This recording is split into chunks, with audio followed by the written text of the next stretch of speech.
It'd be a shame if I had to kill you if you said anything.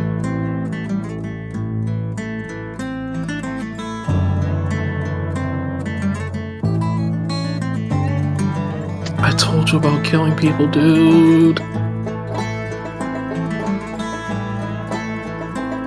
want to find out what's underneath that mask.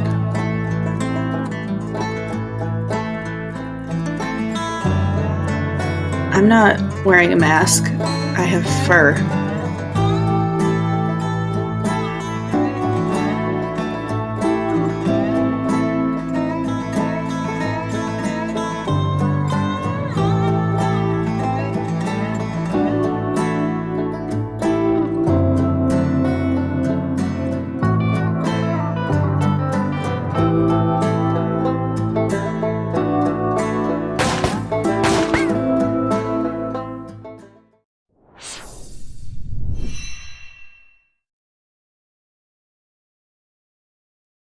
Hello, Guilders, and welcome to part 2 of Session 0 of Tales of the Riot Nexus. I'm your humble host, Dimble the Wizard, and we're going to be diving right into the second half of this adventure as the party finds themselves in Stomachton. But real quick, I'm going to have everybody go around and introduce their character and themselves. Domino, why don't you go first? Hi, my name is DominoRBG. My pronouns are he, they, and I am playing Callan Zelithar, whose pronouns are also he, they. Perfect. Next, we have Galaxie. Hi, I'm Galaxie. My pronouns are they, them, and then I am playing Kite in the Wind, whose pronouns are he, they. Beautiful. Next, we have Werewolf. Hello, hello, hello. My name is Wherewolfbf. My pronouns are they, them. And I am playing Lance a Little, whose pronouns are he, him. Fantastic. And last but certainly not least, we have Raichkyu. I'm Raichkyu. My pronouns are she, her. I'm playing Lux, who is also a she, her. Amazing. Alrighty. Excellent. So the last time we left off, the party had gone on to a vessel known as the Crepuscular Ray, a new fancy spelljammer with a hard light rail that allowed it to ascend to the stars and head out into deep space, heading for the frontier worlds. During this journey, the party met each other, finding they were sharing the same cabin with one another, and it was a fairly normal expedition for at least the first few hours before a piece of information came over the local information network that one of the CEOs of Lathander Corp had been recently resurrected following an assassination attempt By somebody. by somebody. This got all the passengers into a little bit of a stir, a little bit of a tizzy, and an hour after that or so, a Prism envoy arrived, the private security force for Lightbringer Medical Services Corporation, the same, in fact, corporation that the CEO had been assassinated that was a part of. And during this boarding, they had announced that they were there for looking for a dangerous bounty and were there to apprehend them. This caused the party to become apprehensive and take various preparation, but in doing so, they noticed a vessel of discorrelated space pirates coming and attacking from a nearby asteroid field, and the discorrelated ended up crashing their ship into the Prism ship and fighting. They ended up fighting in space, and the party managed to disconnect from the destroyed Prism vessel and make a quick escape, but not before a large megafauna, an Auroraborus, emerged from the vacuum and swallowed them whole. The party, clinging onto the hull of the ship, saw the hold that they had stored, a lot of their most precious items, was swallowed down a specific throat of this large gargantuan creature as they were swallowed down a different pipe, if you will. And when we last left our group, they were arriving in the settlement of Stomachton, a city kind of almost like bolted to the fractaline fleshy walls of the inner gullet of this large creature, the bile river kind of flowing on down past it, out down the curves of this creature's stomach and out of sight. As you kind of roll up, you see this kind of steel welded sign, welcome to Stomachton, greeting you as you come on in. Witness to the heavens, he's on the raft with you all, and he says, oh my My word, I would never have expected the settlement in this place. Do I have any familiarity with this creature? I know that you said it was like a giant fractal. Have I encountered anything like this? You've never encountered a fractaline creature of this size, but go ahead and make me either a history or arcana check. Can Cal do the same? It's a I'll allow it. 15. Oh, I should open the game. It's a great first step. I'm gonna roll a history. Psych, I'm gonna roll Arcana. I did the same exact thing. I was like, probably history. Nope. We are neck and neck. We are right there. Both of us just like, 14 and a 15. I'm gonna say, Cal, you've heard of rumors of megafauna like this before, but you've never encountered something like this. Lance, it's similar for you. While you haven't ran into the actual article themselves, you have heard it kind of whispered amongst the higher members of the Mandelbrot set. It seems to be something that they've theorized could exist, but has never had the hard evidence of Gotcha. a physical body before. Kind of almost like a little bit Bigfoot-esque, right? Like there's some definitely. evidence, but there's never been like they've never found a corpse, right? Kind of like like in our world, like a giant squid thing, that it's like we know because of the environment around giant squids that they exist, but like Right. true colossal squids we have never seen, even though we know like you can see where they fit into the environment. It's just a matter of like actually finding a body. Right, exactly. It's exactly like that, where there is a lot of evidence that these things should exist, but it's never been spotted by at least a member of the set before. Incredible. Wow. I cannot believe this. And I'm like, lady, get me my notebook. And Lance starts like furiously scratching out notes about having been eaten by a fractaline creature, and not only being eaten, finding what appears to be a town. Cal is scratching his head and he's like, what do they eat in here? I think Kite is looking up at Lance and is like, you are being awfully calm about the situation we are in. We are now inside this thing's stomach. Kite, I need you to understand we are surrounded by pure math right now. This is the best place in the entire multiverse that we could possibly be at this moment right now. I think so. I don't think it is. We are inside a giant monster's stomach, Lance. How are we gonna get out? Cutting it open. That's a good idea. Didn't we kind of try that on our way down here? Didn't try hard enough. I don't know. It looked like you were kind of giving it your all. I will say, as I'm continuing to write down my notes, the idea of being inside the intestinal tract of a fractaline creature is actually very bad. More so than if it were to be just like a giant star whale or something. This is very bad. Okay, but who's really good at math? Me. I think I'm pretty good at math. What kind of math do you want me to do? I'm not so good at the theoretical stuff. I don't know.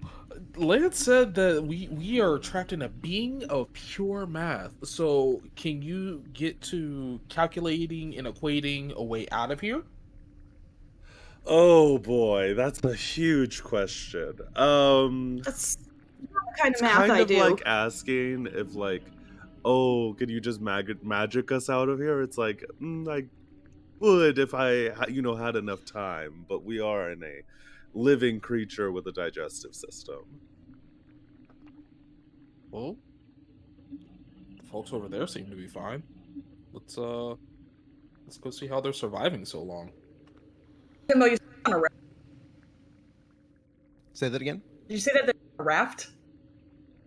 It's not really a raft, more so a collection of damaged vessels. Like it appears that like it's been constructed and bolted to the side of the creature, and like its inside wall of these pieces of broken ship that have been welded and strapped together and then bolted into the flesh of the creature.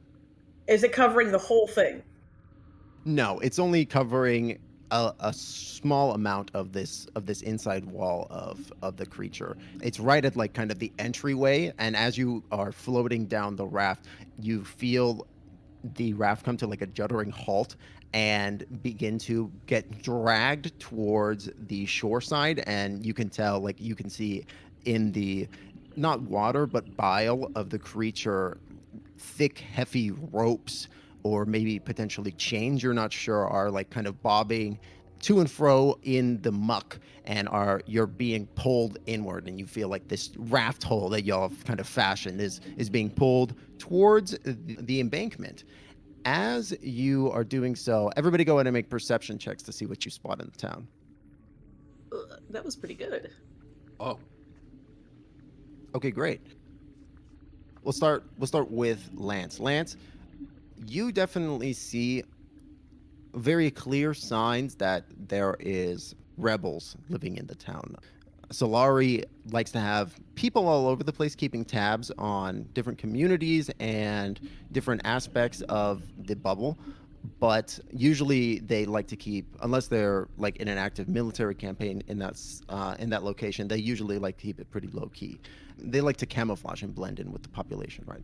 And as you're looking around, you definitely see like the call signs that you would expect for rebel members.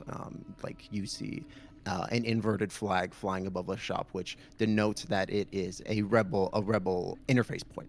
Definitely. Lux, you see that there is clearly a Lathander presence in this town as well. You see several of the buildings have the clear denoting and color palette, as well as several hard light signs that are floating above it that are showing Lathander medical services in this town.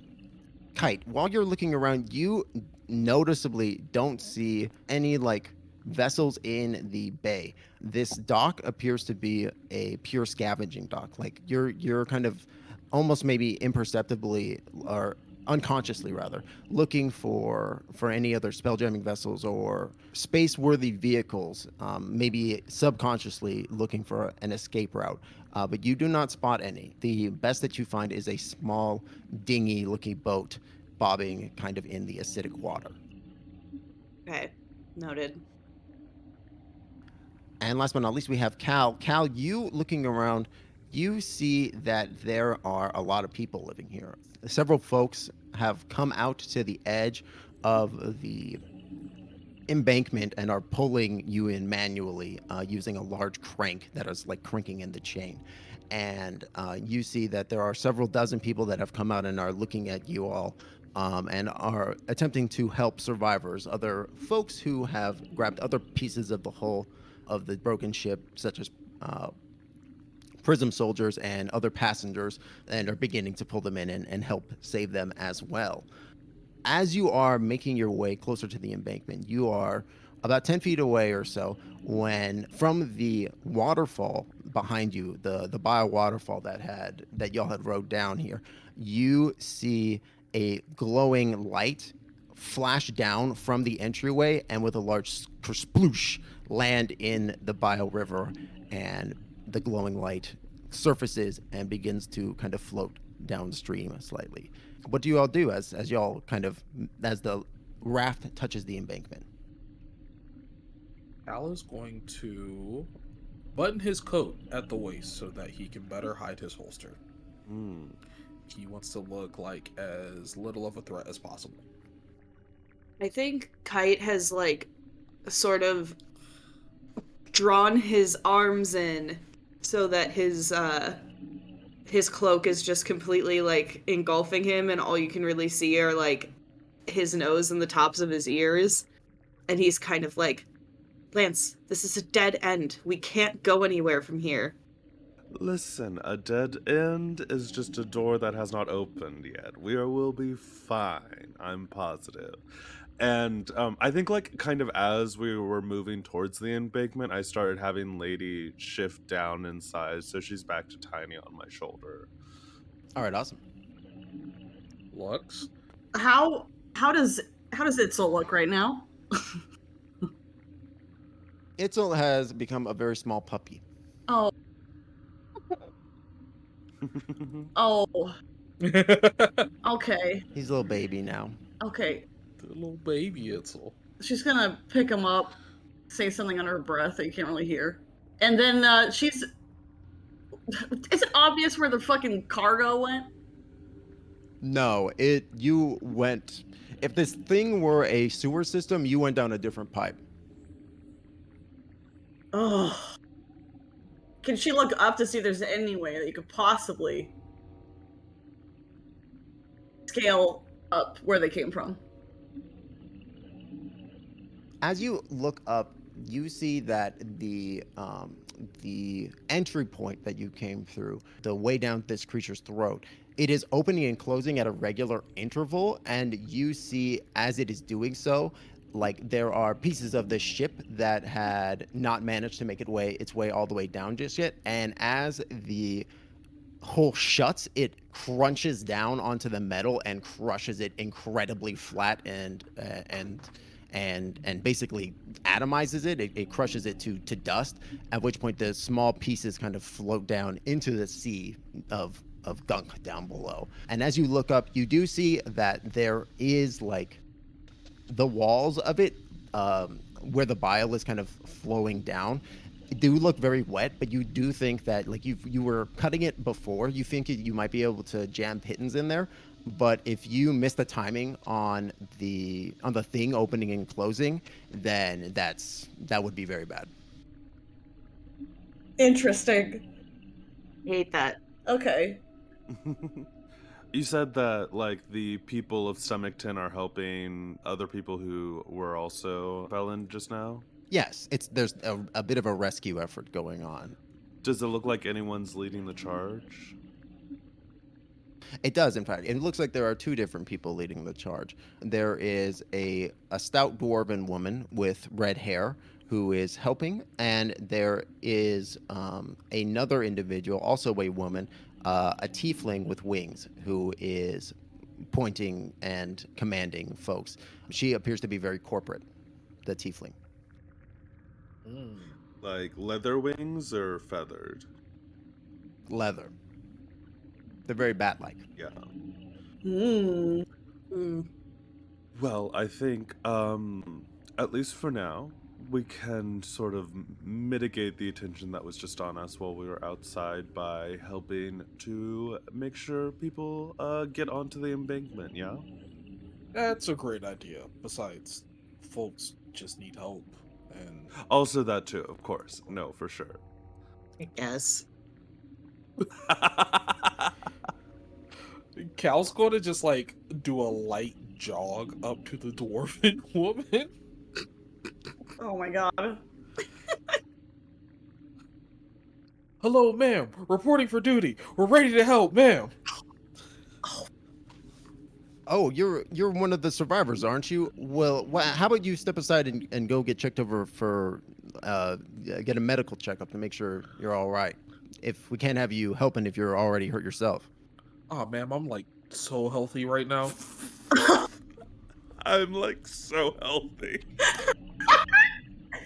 That's very well and good, young man, but I can't. It puts everybody at a risk. Just go get the checkup. If you're fine, you can come on back. All right. Okay. Come on, guys, we gotta go get checked up. What? Sure, definitely. And a nudge Lux, who is being very suspicious in front of these obvious leaders.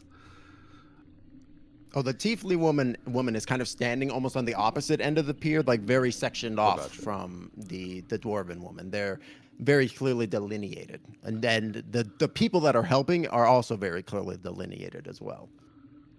Kite is like inching towards Lux, like he's like, please find a way to. He's like giving her the please find us a way out of this look.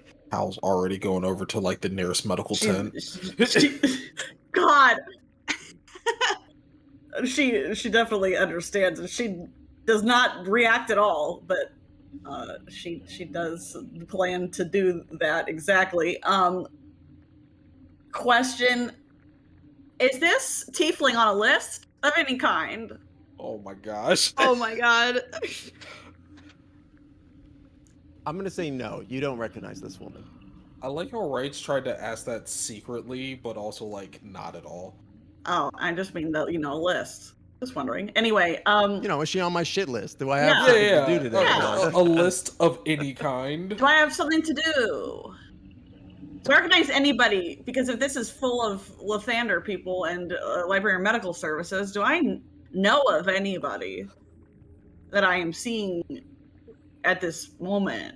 Sure. Yeah. You give the crowd a quick scout, but you don't spot any high-ranking Lathander individuals. You do see several of these individuals that are on the corporate side helping out do appear to be allied as Lathander. Like you see a few Lathander medical techs and stuff walking around and administering healing, but you do not see any like high-ranking officials or anything of that nature.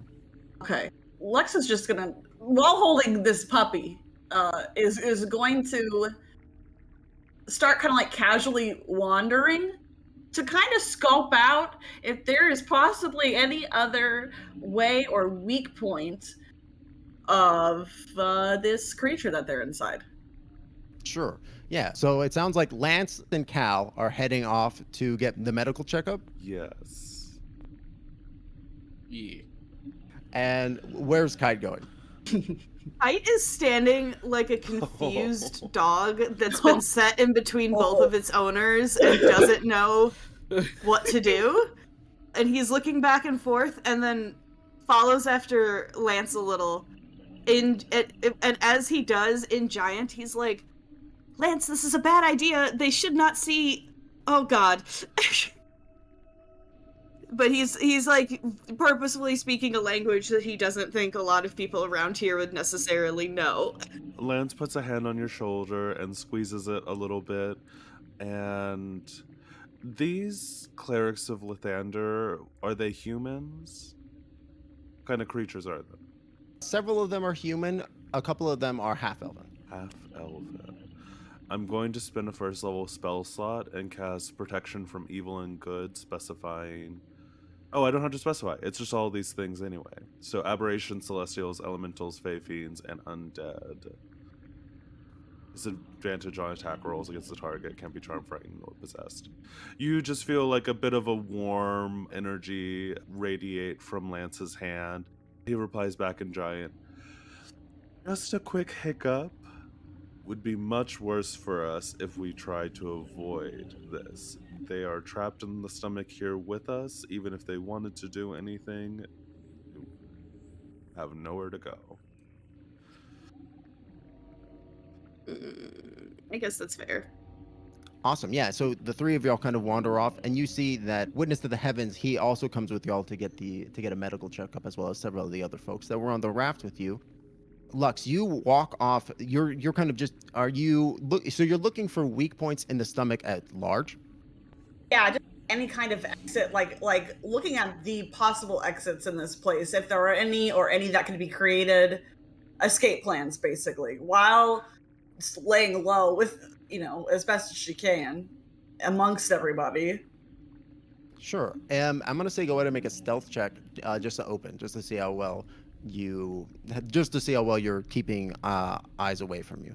With the 22, you're pretty good. Yeah, you're sticking to the shadows. The irregular shapes of this place make a lot of hiding spots and shadows that you can very easily blend into, and you feel unnoticed as you slip away into Stomachton. You walk around for a little bit and take in the different sights and visions of this place. You see that there is not only a Lathander presence in the town, but there's also a Leviatar presence. Shedonism has set up shop. You see a small factory with like funny looking smoke pumping out of the roof of it.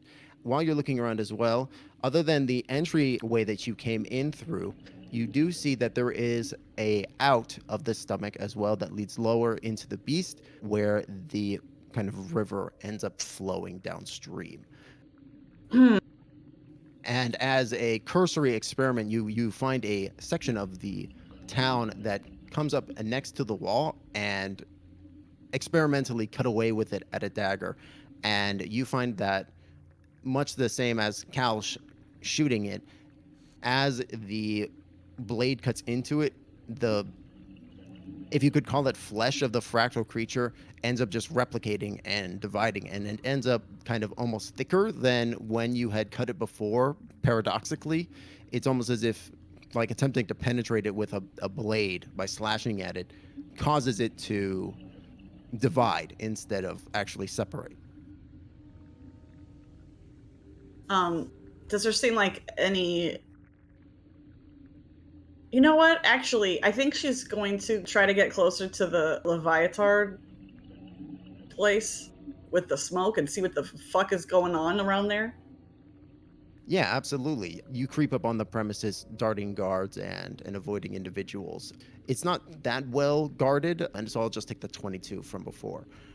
And as you kind of approach, you look in through a vent into the factory floor, seeing it filled with these very strange treadmills that have, it's kind of like your standard factory floor where things are moving along this conveyor belt and like processes are being done upon the different items on the conveyors.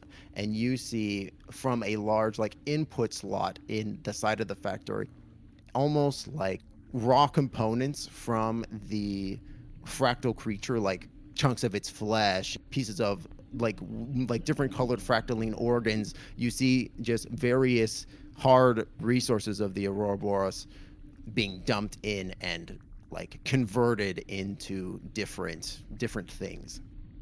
Any way to like disrupt it? The conveyor Immediately belts? causes problems. Hey, it's fucking with nature. Oh my gosh. I love it. Go ahead and make me either an Arcana check or... Yeah, just go ahead and make me an Arcana check. God, hold on, wait. No, I don't even think a D6 is gonna help me with that one. No, I don't have it. With a 5, it's just a little too complicated of a process happening in this warehouse. Like you can tell that there is clearly magic happening in this room that is causing this raw material to be transformed into various things. And in fact, as you kind of look out the output, you see that there are bottles of fluid, like almost like soda bottles being pumped out. You see almost like crisp packages, like chip packages, small versions of those kind of being pumped out as well, among other things. Large chunks of this funny glowing ore as well being created from this process. And so right now she's on the outside of the building or on the inside of it? You're on the outside peering in. Okay. Is Itzel staying quiet? Yeah, it feels like a little puppy right now. I am assuming in your pocket, like it's like maybe occasionally like doing that little puppy like meow meow like noise, but he's pretty quiet. Like how you mean like a tiny newborn baby puppy? Yeah, like he's real small. Oh my god! Hold him like Burger. Oh, baby. Okay. Swallow him whole. No. Anyway. Now, I would say that like, so I know Raichkyu does not have training in disruption of natural processes, right? Like but Lux would definitely have eco-terrorism training, and she would know that explosions always work. Okay, yes, explosions always work. Okay. What can I fashion with it to explode? If only Kite was with you. God damn it! I don't even think I know that about him either. Yeah. No. Yeah, I don't. Oof. Is there anything that I can see in my vicinity where I could fashion up an easy explosive of some sort. Oh my gosh. Go to make a survival check Okay. as you look for easy explosive materials. This I'm is so wild. So into this. We are on the other This is side of Stomach fucking 10. hilarious. Just in a line. Yeah. Honestly, I'm worried that I'm tempted to use my other knowledge from the past life. I mean, you can go Yeah. for it. This is your but then adventure. I can't have it again. I'm gonna know what? Fuck it. I'm gonna use it. I'm gonna use knowledge from a past life again. Do it. So I'm gonna roll a d6. And this is the last one you've got, right? Yeah. Incroyable. 3. 15. That's pretty good. Your eyes are scanning over the factory floor, and you're seeing a lot of very strange machinery and devices that you're not familiar with, and you begin to lose heart as your eyes continue to search somewhat fruitlessly for something that you can use to cause a reaction, and you're about to give up when that moment happens where you regress into your mind and you regress backwards, and there is a memory of you and another individual, the same man as before. You can tell it's him because you can see his eyes, which are very piercing, from behind the full mask that he's wearing, but it's unmistakably him. And you see him pull a something from his bag. It appears at first blush to be an explosive device of some sort, but it appears broken, like it almost looks like it's crushed. And you hear him gasp exasperatedly. And in what is a very surreal moment, you feel yourself speak, and you remember speaking, even though you don't know, like, as the words are coming out of your mouth in the memory, you like, this is like new to you in this moment. And as you speak to him, you explain basically a simple way to make a basic incendiary device from common starite. And as you're looking around the floor, your eye catches just a shit ton of starite. It's almost held in like a hamper that is like next to an open, not open, but like a furnace that is clearly like meant to be shoveled into to power whatever magical machinations this facility uses. And you recognize that with the right induction, that starite can become incredibly explosive. If I can get in there. Yeah, you could find an entry to the factory, no problem, if you wanted. Yeah. She's just gonna get in there. All right, perfect. Yeah, we see Lux just like open up a closed window and tumble into the building. As we cut back to our other trio, so we see Lance, Kite, and Cal all sitting around this kind of medical services tent. It does appear to be Lathander branded, but you're not seeing, like, it's being used by everybody. It's not really. It kind of seems like Lathander is just using its resources to help in this moment, as opposed to charging, which is kind of surreal for you as you're being tended to by this nurse. And a few minutes passes, and as they check you over, everybody go ahead who came to the healing booth. Everybody go ahead and get full health back as your health points are regenerated. I think the funny part about that is I don't think I lost any to begin with. And there's no charging for it? No one asking names? No, in fact, in this moment, it seems like the rescue effort has kind of like made protocol drop slightly as you're being tended to. Interesting. I needed that. And as you're looking around, you also see Witness. Wit has come with you, and you see him like pulling at some of the nurses, and you like hear him say, "Is Ness here? Is he around? Hey, do you know Ness? Somebody, talk to me." Witness? Oh.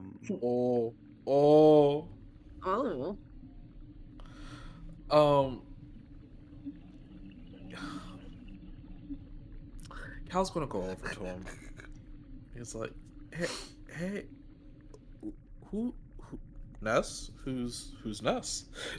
You need help finding a Ness? Oh, it's you again. Good job with what you did on deck. I saw you helping people. That was real good of you. Yeah, I've been looking for my brother as well. I had heard that that he had been eaten by that big beastie, which is really why I was looking for it. Interesting. Oh. So if he's here, he's got to be here, right? And that's, you might have heard that thing beeping when you passed it back to me on the ray. That was how I was tracking him. Oh. Hmm. Well, that's downright ingenious. Well, if then that's the case, then he's got to be somewhere within this thing. But also, I don't know if you noticed when we were coming down, it's got like 1,000 throats. So maybe it has multiple stomachs. So if he's not here, then maybe he's in another one. And maybe we can talk to someone, like maybe they have like interstomach travel or something. Yeah, if we like look upwards, do we see any other entrances? No, just the one entrance that you came through. Either way, that thing was beeping. So he's got to be here somewhere. Hold on, I'm trying to see if I have anything helpful. I would also say, since everybody is kind of here talking with Witness, everybody go ahead and make insight checks as he's chatting with you. Nice. 22. Mm. Very nice. Ooh. You'll love to see it. You hate to see that, though. Also, for people's clarification, both individuals, both turtles, they're both named Witness. The one that you've met, he goes by Wit, and his brother is Ness. Amazing. I love it. They're both named Witness. I love that. Cal, you believe Wit 100%. Yeah, he was maybe keeping the truth from you initially, but you don't see any reason to not trust this kindly old turtle individual. Kite and Lance, though, you both, having been around the rebellion enough times, this is like really the first time that you're seeing this man, and you recognize that on his right arm, where you would expect it to be, you see a tattoo marking him as a member of the rebellion. Okay. It's interesting. I mean, I'm just curious I mean, obviously he's your brother, but is there a specific reason you're looking for your brother? I think that many people would not be so brave to hunt down one of the largest creatures in the multiverse and dive right in. Yeah, that does seem rather strange that you were just so willing to go that far just for a sibling. Oh, come on. He said he had a dream. Have you guys never had a dream before? Certainly. No, I haven't. I suppose neither of you have brothers? Yes, I do. That is exactly why I'm confused by your decision. I, on the other hand, have no brothers, so that is why I'm confused. You're kind of getting both sides of or similar sides of different coins. I don't know exactly how you would phrase that one. Cal kind of scratches his head and like looks off for a moment and then shakes that off and is engaged in the conversation. Oh.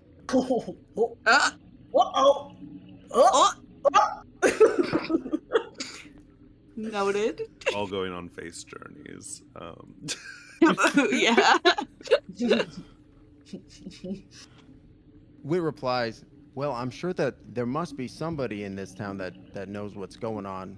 I saw signs that some of my friends might be around here, but we need to tread lightly. I definitely understand that. I think I might have some friends in town too. There was a store on the way in that I was thinking about stopping back at. Cal looks so confused. Oh. Wit looks at you, and he raises a turtly eyebrow, and he responds, I think I might have seen the same shop. Maybe we should head there now. Absolutely. Now Kite looks confused. Wait, we have to go help people. We don't have time to go shopping. So, Kite's Now looking confused at Cal. Because that's not why he was confused. In terms of like aim text for listeners and just going over it again, when you say rebellion, you mean like the IDLE, the idol? No, this isn't the idol. This is the rebel that's associated with Solari, who are actively rebelling against the conglomerate. The idol are more along the lines of they're existing. yeah. Okay, cool. On the same Okay, page okay, now. okay. We're good. Well, could certainly be an interesting place for us to go. I think that it might be good to do some shopping, don't you think? And Lance will give a little wink to Kite. Kite is like, still looks visibly confused, but is like, sure, if it gets us away from this place. Yeah, and we'll start heading back towards that shop, I guess. Awesome. Yeah. Now fully healed and with Wit with you, you head out of the booth. Nobody stops you. It's again still very panicked as this is happening. Y'all are heading away from the dock when. What's everybody's passive in the group in the moment? Great question. Perception? Yes. 19. 11. 11. 13. Kite. Kite, you see in the water behind you, in the bile that had been dragged in, that glowing spot that had been spat out the throat and landed in the drink. It's been dragged to shore as well, and you see it's been glowing this light this whole time, which is why everybody else has kind of stopped paying attention to it as y'all are moving away. But as y'all are getting towards the street proper of Stomachton, you see the glowing spot in the bile begin to grow in eminence, and it becomes blindingly bright for a moment, and there is a sound like a crack of thunder, and suddenly the glowing spot in the bile blacks out completely, and you see the figure of a human in the goop thrashing around, attempting to stay afloat and swim as it's kind of chained to the thing that they're using to pull people and wreckage into the port. And you, Kite, you see the Clara Soul revive. Sorry. Oh, wait, that was the big angel-y guy, right? The Uh-huh. champion. Fuck. That's the champion of Lathander right there. Ooh, Fuck. very bad. Very bad. Kite sees it. About how far away from me is he? Y'all are heading into Stomachton at this point, so y'all are about 30, 40 feet away. Oh, perfect. Kite, without thinking, I think, just automatically looks at it, whips his wand out of the holster, draws a little, circle in the air around him, and casts Magnify Gravity on him. Ooh. At 2nd level. This is such a big brain move. I hear gravity in a D&D spell, and I'm like, oh, shit. Yeah. It's so good. There you go. Now you guys should be able to see it. Oh. Whoa. It didn't push the spell text, just the damage. Aha, thank you. The gravity in a 10-foot radius sphere centered on a point you can see within range increases for a moment. Each creature in the sphere must make a con save. On a fail, they take 2d8 force damage, and its speed is half. On a successful save, the creature takes half and it suffers no reduction. Nice. Are you casting this at 1st or 2nd level? 2nd level, so it's an additional d8. Oh, sweet. It looks like it actually already rolled that additional d8. Awesome. Oh, cool. All right, the Clar Soul is going to roll. Real quick question. And Okay. he fails. Never mind. Yeah. No, it's okay. Go The Clar Soul down. fails and is pulled deep into the bile. You see, he goes down for that 6 seconds. He is pulled under into the goop, and the light glowing from his from the armor that have rekindled is blacked out again as the bile comes down as you round the corner and get away into Stomachton. So once I've done that, I'm sure, like, I don't think he was subtle about doing it. He just did it. He looks at the group and is like, Claire Soul's back alive. Yeah, no, definitely. Did anyone notice Kite just doing that? Kite, roll me a stealth check. Oh, well, I guess Uh-oh. you weren't trying to do it sneakily, I right? was not. I He was not. Very explicitly not. Yeah, people definitely notice that. Cool. Oh! Cool. Oops. We need to move from here hastily. Yes, we do. I was like frozen for a moment because he's like, on one hand, fuck the Clarasol. Like, absolutely, fuck him. On the other hand, did you just kill him again? Yeah, that was mildly cold-blooded. Cal's just like, murder. This one shot is just going to be each of us making the Clarasol our enemy by killing him. We've already got 2 of the party down. Cal's just At a like, time. We're gonna be great friends, Kite. oh my goodness. Yeah, well, He's Kite gonna be sees fine. He's gonna be fine. sees Cal having this little bit of a freak out and looks at him and is like, he will take your friend. He will take your friend without a second thought. Don't look at me like that. Oh, you didn't have to kill him. I mean, listen, he was I did. already kind of dead, you know? From like y'all are deep into like the buildings at this point, and you even from like deeper into the Yeah. city, you see from the bay, you see the flash God. of brilliant light that had happened just recently. All I'm saying is, yes, I know he's going to come back, but how do you expect people to change if you kill them? We don't have time for him to change. Very true. He can go fucking change in his own time. We need to get away from him right now. Yeah, but like, I don't know. Wait. Everyone hold up. Speaking of your friend, has anyone seen her recently? Oh, Lux? She's probably on an adventure or something. She's fine. What? No, I don't think that's fine. What? She's a big girl. Well, I mean, not like physically, but like she's a big girl. No, but like he just popped up out of the what if like he pops up and finds her before we do? How do we know that he was still after her? He could be after you. By the way she was acting, Cal. Your name is Cal, correct? Yes, my name is Cal. By the way she was acting, I think he was after her. Nah, she's just shifty like that. I don't know about that, but you know what? We don't really have time to have this discussion. And he kind of looks at Lance a little and is like, do you think she is in imminent danger and we need to go and find her?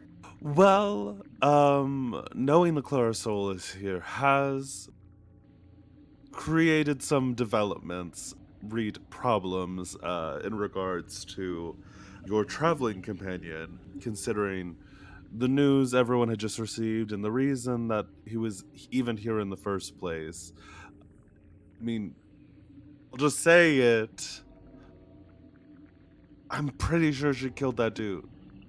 That's why he was here. And there's a lot of problems. She was acting like she killed that dude. I mean, okay, so like, yes, she has a bit of a problem. It's a bit of a stabby problem, a stabby killy problem. We're working on it, but let's be honest. Like, the Glom will put a warrant out on anyone for anything. So like, it could have been anybody. Truly, really and truly. I really understand where you're coming from on this. But also, I don't think it's really a good idea to leave her by herself. Why? What's the worst that could happen? I mean, within 48 hours, killing a CEO and the Clarasol, kind of twice at this point. No. That one killed the Clarasol. Oh, no, I'm saying us currently as a group. We're now joined and united by both of our traveling companions. I haven't killed anyone. No. I'm saying you are traveling with Lux, who has killed the CEO and kind of caused the death of the Clarasol, and I am traveling with someone who also caused a death of the Clarasol. So we're kind of in this moment together, experiencing this. I just think that maybe we're too worried about Lux. She is an independent woman, a little too goal oriented sometimes. But we should probably go find Lux. Really? So good. Y'all are while y'all are discussing, y'all find yourself in front of the shop, which appears to be a butchery. And Wit turns to you, the three of you, and says, "Y'all are very interesting company to keep." And he pushes into the door. Inside, you see that This there is are praxis, okay? Killing a conglomerate champion is praxis. Sorry. Oh god. You see in this butchery there are many strange cuts of meat hanging from large hooks, strange and funny looking fish that are also fractaline in nature, kind of just being displayed in counters and stuff. But it is kind of almost a classic butchery. And you see that there is a shorter goblin figure running this place. You also notice that this place is unaligned with the conglomerate. It appears to be an independent business, which is fairly rare. Beautiful. Untouched by franchising and vertical integration. Love to see a small business and kind of step on in. Yeah, amazing. Wood comes in, and the goblin, he doesn't even look up from his work. He is like currently butchering something. You're not sure what it looks. It's got like some parts of it that look vaguely recognizable, but you're also but then the similarities end, and it's difficult to look at. He doesn't look up, and he goes, "What can I get for you?" Wit walks over and he says, "I'll have a pound of the haberdashery." And the goblin looks up for the first time, and he goes, "Oh, really? We don't get much order for that these days." He comes up from behind the bar, pulling a rag and wiping off the fractaline blood from his hands before going over to the window and switching the open sign to close and shutting the shutters. He leads you down into a back room, door opening behind a refrigerator, and you enter in, and you see that there is like a small like table set up. That it like this almost appears to be like a war room a little bit, and you see that there is discussion on a wall about how to kick Leviatar and Lathander out of Stomachton, and how to get their presence back, or how to reclaim the presence of the rebellion and the idol, as well as escape plans for how to get out of the Auroraborus. As you walk into the back, Wit goes, or the goblin rather, he goes, "All right, well, what can I do for you?" And Wit tells him, "Oh, I think one of these young folks, one of their friends, might be out in the town. You might need to go have someone tidy them up." Lance? Where are we? You mean in general, or specifically this building, or we appear to be in a wonderful butcher shop? Is there something specific you're looking for? I'm looking for an answer to why he closed the store and then brought us into a secret basement with information against the corpos. Definitely, yeah, that for sure. No, I understand that. We Yep. are in a entirely unaffiliated from the conglomerate space right now. I'm not personally like on front lines with the Solari here, but they are involved in actively pushing back against the conglomerate. And you know, my group and the Solari, we do have overlap, both in members and goals, and even times missions we're working on, but we aren't necessarily one and the same. Okay. Good to know. Cool. This is totally normal and fine. Yes, no, it's fine and normal, and it's absolutely wonderful and should be celebrated. Yeah. Yeah, no, this is not going to get us in any more trouble if we get caught here. Not at all. And Lance smiles and kind of taps the side of his nose. That is exactly the point. I was like, listen, how much trouble can you really get in the belly of a beast? So much! You can get into so much trouble in so many places. Oh, really? Would that trouble also be killing the Clarasol? Listen, The goblin says, "You did what?" nothing. Well, it was more of kind of finishing the job, but it didn't quite take. He died once on the way in, and then he revived, and my friend killed him again immediately. Admit to. Oh my god. Wait, can Cal roll a history check to see if he remembers just how many times the Clarasol can revive? Sure. Go ahead and make that history check.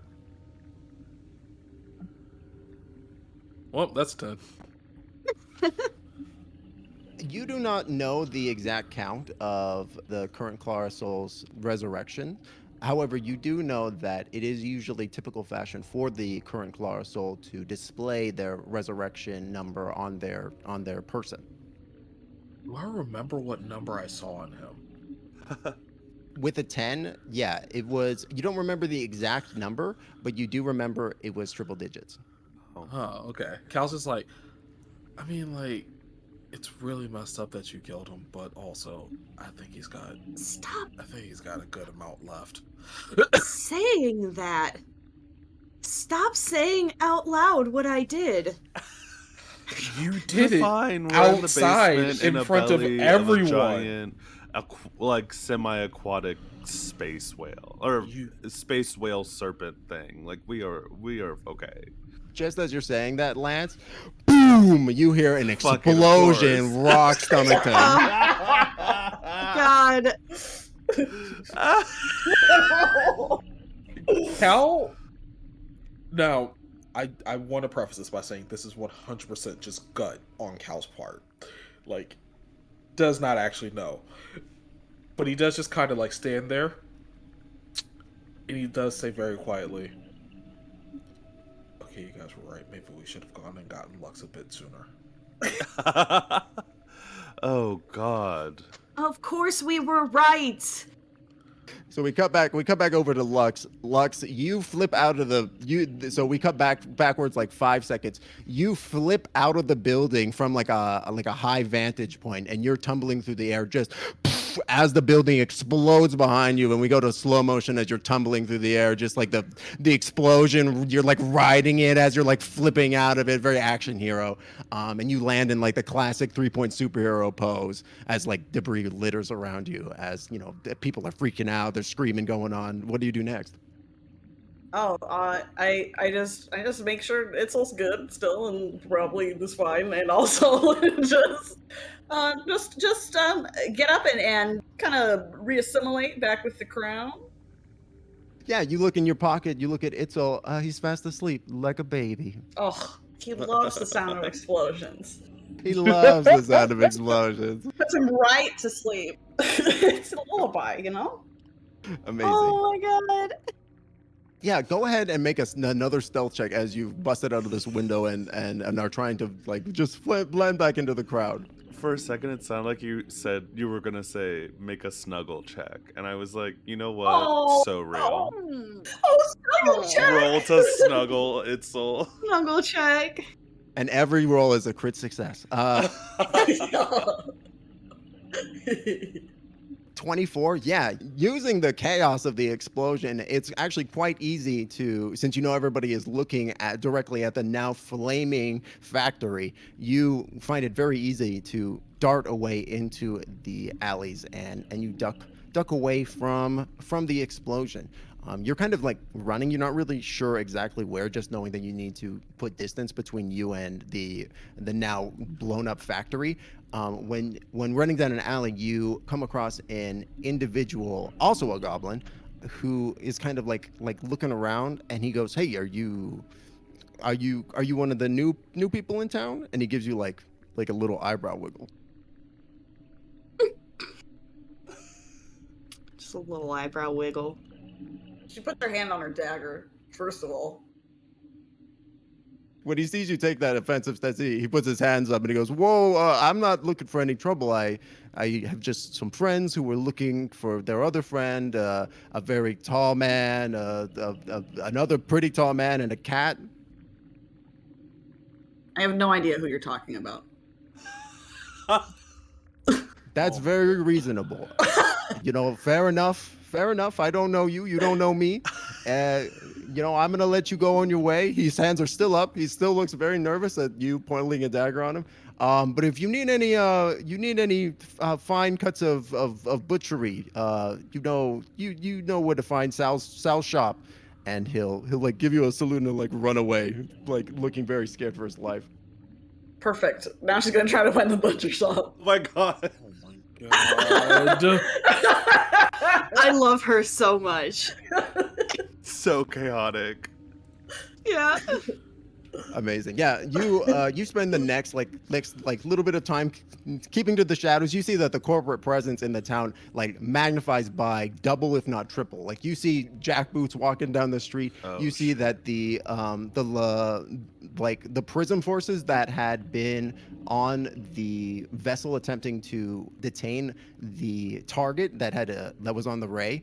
You see them they have taken almost control of the Lathander operation going on, and you see them like beginning to patrol and looking around very fervently, very stormtrooper-esque as you're darting around. But with a 24 stealth check, you're able to avoid them as you find the closed butcher shop.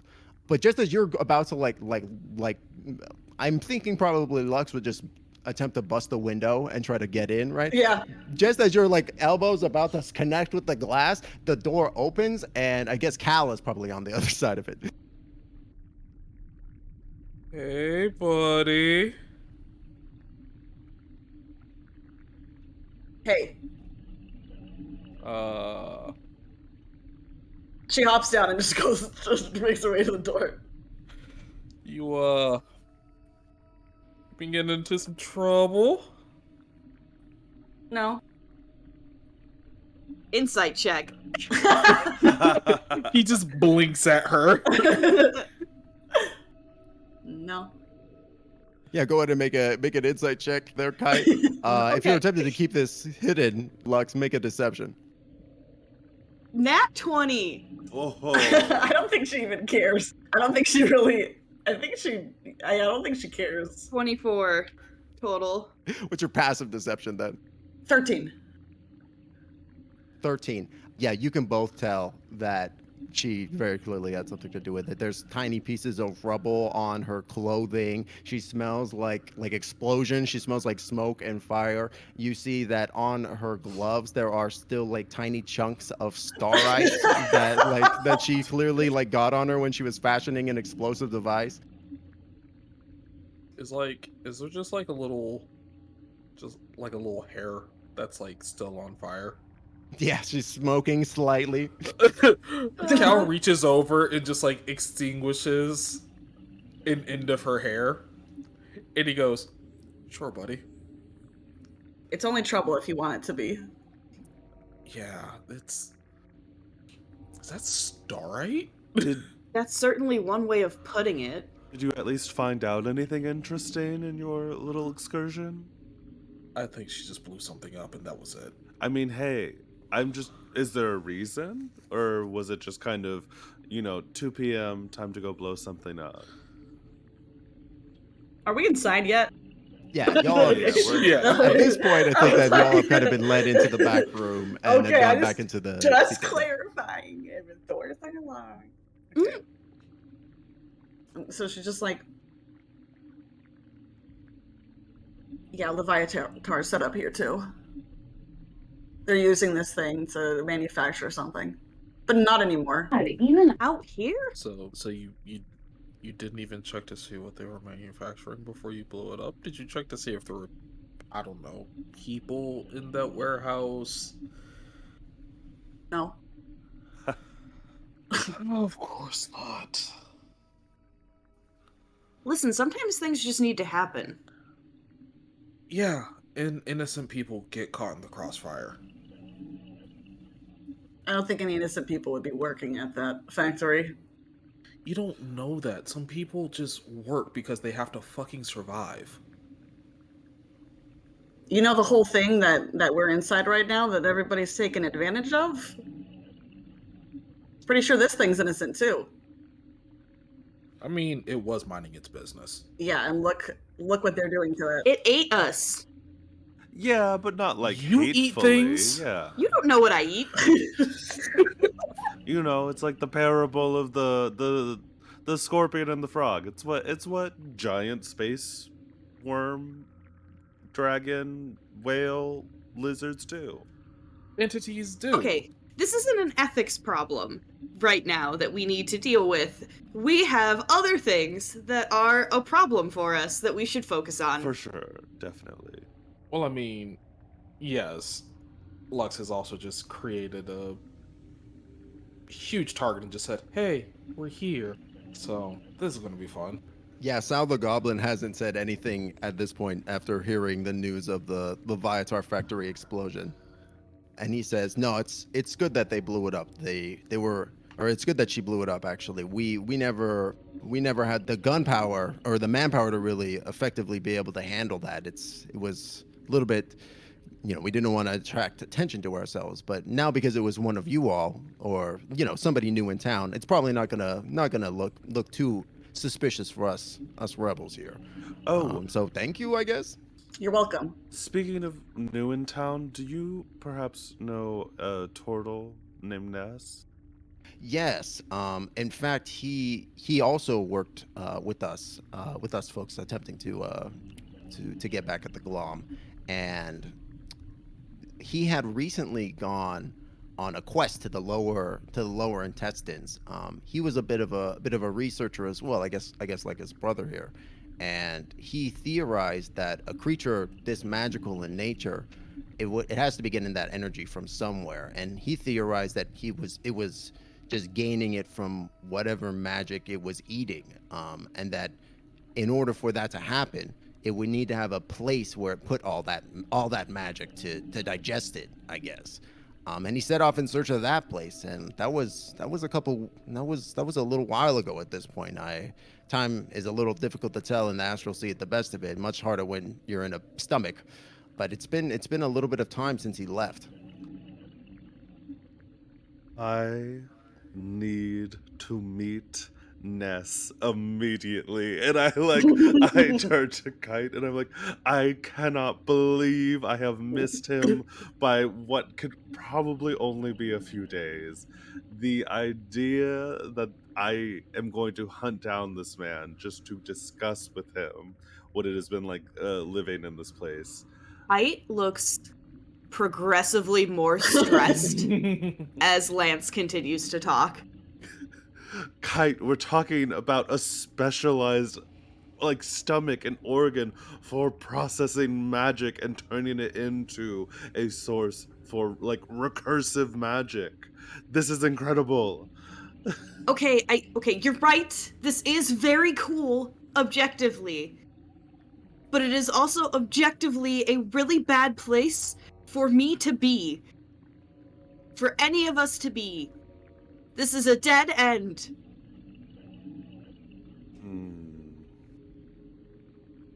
You're so easy to find right now, Lance. That's all I need you to remember. Is we're ever going south? How easy are we to find, really? I understand. We are going to make it to our next ship and we're going to get on our way out of here. But it's a matter of chasing down any kind of lead that we can find.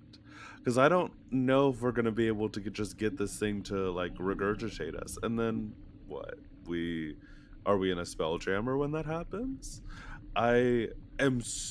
Listen, I know there's a whole sort of veneer of the excitement and the glamour and the whole thing that I do. However, the most sensible thing we can do right now, we're in our information gathering phase. The lower extremities are there other agents of the Glom here in other parts of this body? Are there even other like settlements like Stomachton? There's so many questions. Where'd the cargo go? Oh god, the cargo! I forgot about that. I'm almost positive that it's got to be wherever Ness was heading. Okay, well that would be very convenient. I mean, certainly it would be convenient for me.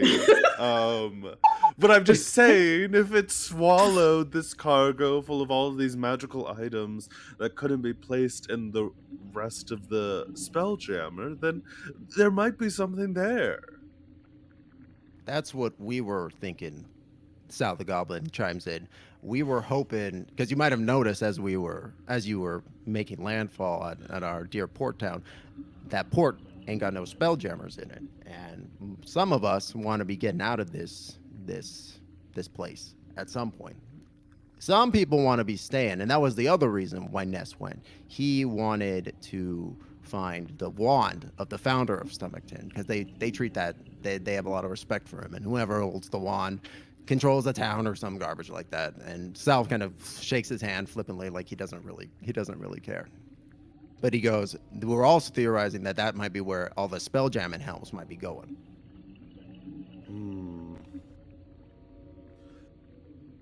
Well,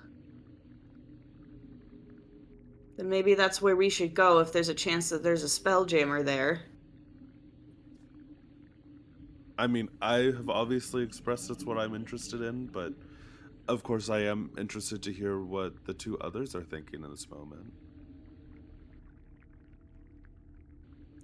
Hal just kind of shrugs and shakes his head and he goes, well, it sounds like minds are made up, and honestly, if this might even maybe help us find our cargo, I'll go for it. Does the wand itself have any... Have you heard any rumors about what the wand itself actually does? No, it seemed to be just a standard blasting wand. It didn't seem to have any. It's kind of a just magical a generic focus. Yeah. Huh. Yeah. Interesting. What is Lux thinking about all of this? I think that because what they're proposing exactly is like to find the spelljammers inside this thing, right? Yeah. At least the spelljamming helm, because you can make any ship into a spelljammer as long as you have the helm itself. Oh, yeah. Because you can just plug a helm into basically any ship, and then when you sit in the helm, the ship can fly. That's just it's plug and play basically. Yeah, she definitely wants to focus on getting out of here because I mean, there's no dealing with all of this thing. So yeah, she's just gonna nod and say, "Yeah, I'm up. We should get out of here."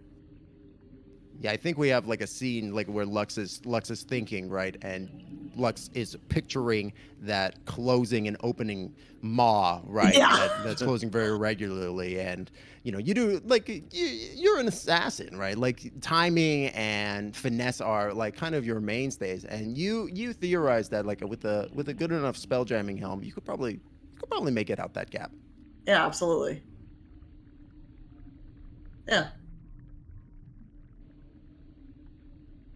So yeah, she's just gonna nod and say, let's find something then. It's our only option. Mm-hmm. All right, excellent. I think that's going to be our. Well, let's take a break here as y'all set off in the next half down the Bile River. Hell yeah.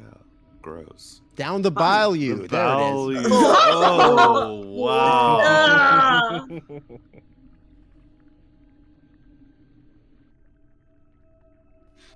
Welcome back, everybody. We are back with Tales of the Riot Nexus. Thank you so much for your patience, even though it was a recording and all that will have been edited out. When we last left the party, they just made an agreement with Sal, the Goblin rebel leader of Stomachton, to go and find Wit's brother, Ness, after his voyage, journey, adventure gone wrong to the loot organ of the Auroraborus. We now cut to a couple hours later, so the party has had a chance to take it a short rest, so everybody get back all the stuff that you get on your short rest. The situation has also calmed down slightly. There is still definitely a heavy corporate presence on the streets, as well as other, other folks who would be considered idle. They don't have corporate jobs and are running their own businesses that are not corporate affiliated in Stomachton. But several of them are also out as well, like just keeping an eye out. There's definitely a level of vigilance going on in the town as y'all kind of make your way out of Sal's butchery and head towards the dock line. Sal leads the way, and with y'all kind of staying, like keeping to the shadows, trying to be inconspicuous as you make your way to the docks. And it's a bit of a tense walk, but you get there unmolested as you find yourself at the quote-unquote waterfront, at the small dinghy vessel that you had denoted as you had entered into the place. Sal gestures to it and says, I know it ain't much, but it should be bile-worthy. If you can figure out how to get to Ness, that's probably going to be your best way there. At which point Wit has followed you as well, and he goes over to Cal and he says, I made this with the hopes of finding my brother, and I think it'll do just that for you. And he goes to give you the small beeping box, Cal.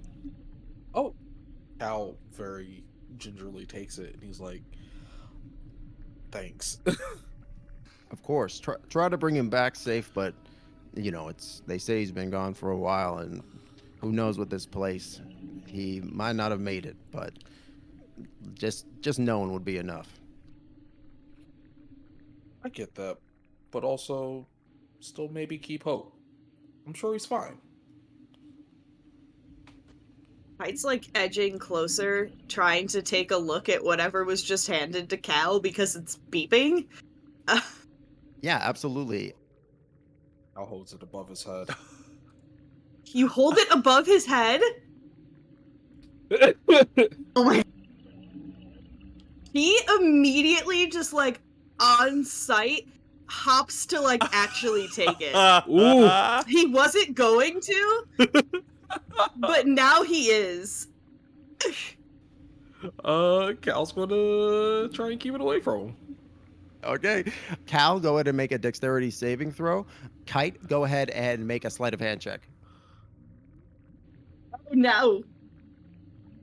I'm gonna use Chronal Shift and re-roll that. Hell yeah. Okay, that's better. Oh my god, you tie. So Kite jumps up and manages to put a hand onto the box. Cal, you also keep the box in your hands, and Kite, you kind of end up like hanging there slightly as Cal is continuing to hold the box aloft. I cast Wrist Pocket. Cal actually just dissolves into a bit of stardust. What? Who goes first? What? So what is Kite doing? Kite is casting Wrist Pocket. What does wrist pocket do? Let me. Everyone, use all of your resources immediately.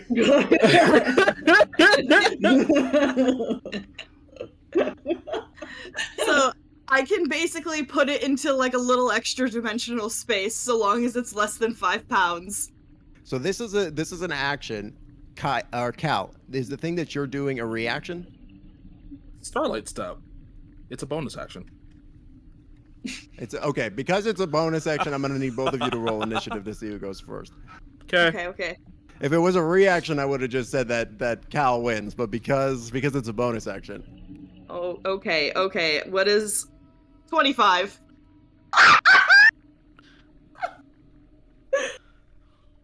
Amazing. Kite, you manage to grab the box, and with a flick of your wrist, Chrono Magic shifts, and you pull the small beeping device into that extra dimensional space that you have. He lands softly on his feet and says, "Thank you."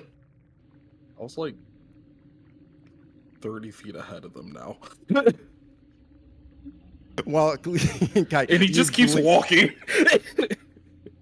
Yeah, if Cal has face stepped onto the boat. Starlight stepped onto the boat. Yeah. Kite follows. He just wanted to look at the box. Oh. Well, he's got the box now. I do. I'm not taking it back out quite yet. There you go. Okay. Well, Amazing. So Kite and Cal have both boarded the little dinghy, which doesn't have a name, so I'm just going to refer to it as the little dinghy. I think that's a fantastic name for it. I have a side question of something after a short rest that I can get, Sure. which is Whispers of the Dead. I want to know if this is something that I choose at the start, like after a lot, like directly after a short or long rest, or I choose it when I need it. You choose it directly after you finish the rest. Mm-hmm. So can I still do it? Yeah. Yeah. Okay. You know what? We're gonna. What did I fail recently? What the hell did I fail recently? Well, I did really bad with Arcana. Can I do Arcana? Sure. Okay. But I think you need to remove one of your other proficiencies. Do you remember which one was the Whispers of the Dead proficiency that you had? Oh, fuck! No! That's okay. Just remove one of the other proficiencies that you got. Okay. Alright, so I'll take it out of...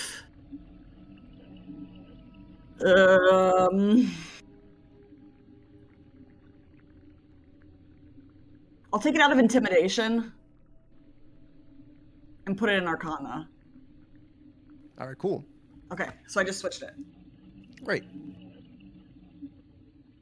Yeah, I see that on your character sheet. Awesome. All right, cool. Yeah, you kind of well into your past a little bit as you spend this short rest, and memories of this past that you have fractions of kind of comes to the surface, and you see you have these memories of doing a little bit of studying, and those kind of pool to the surface.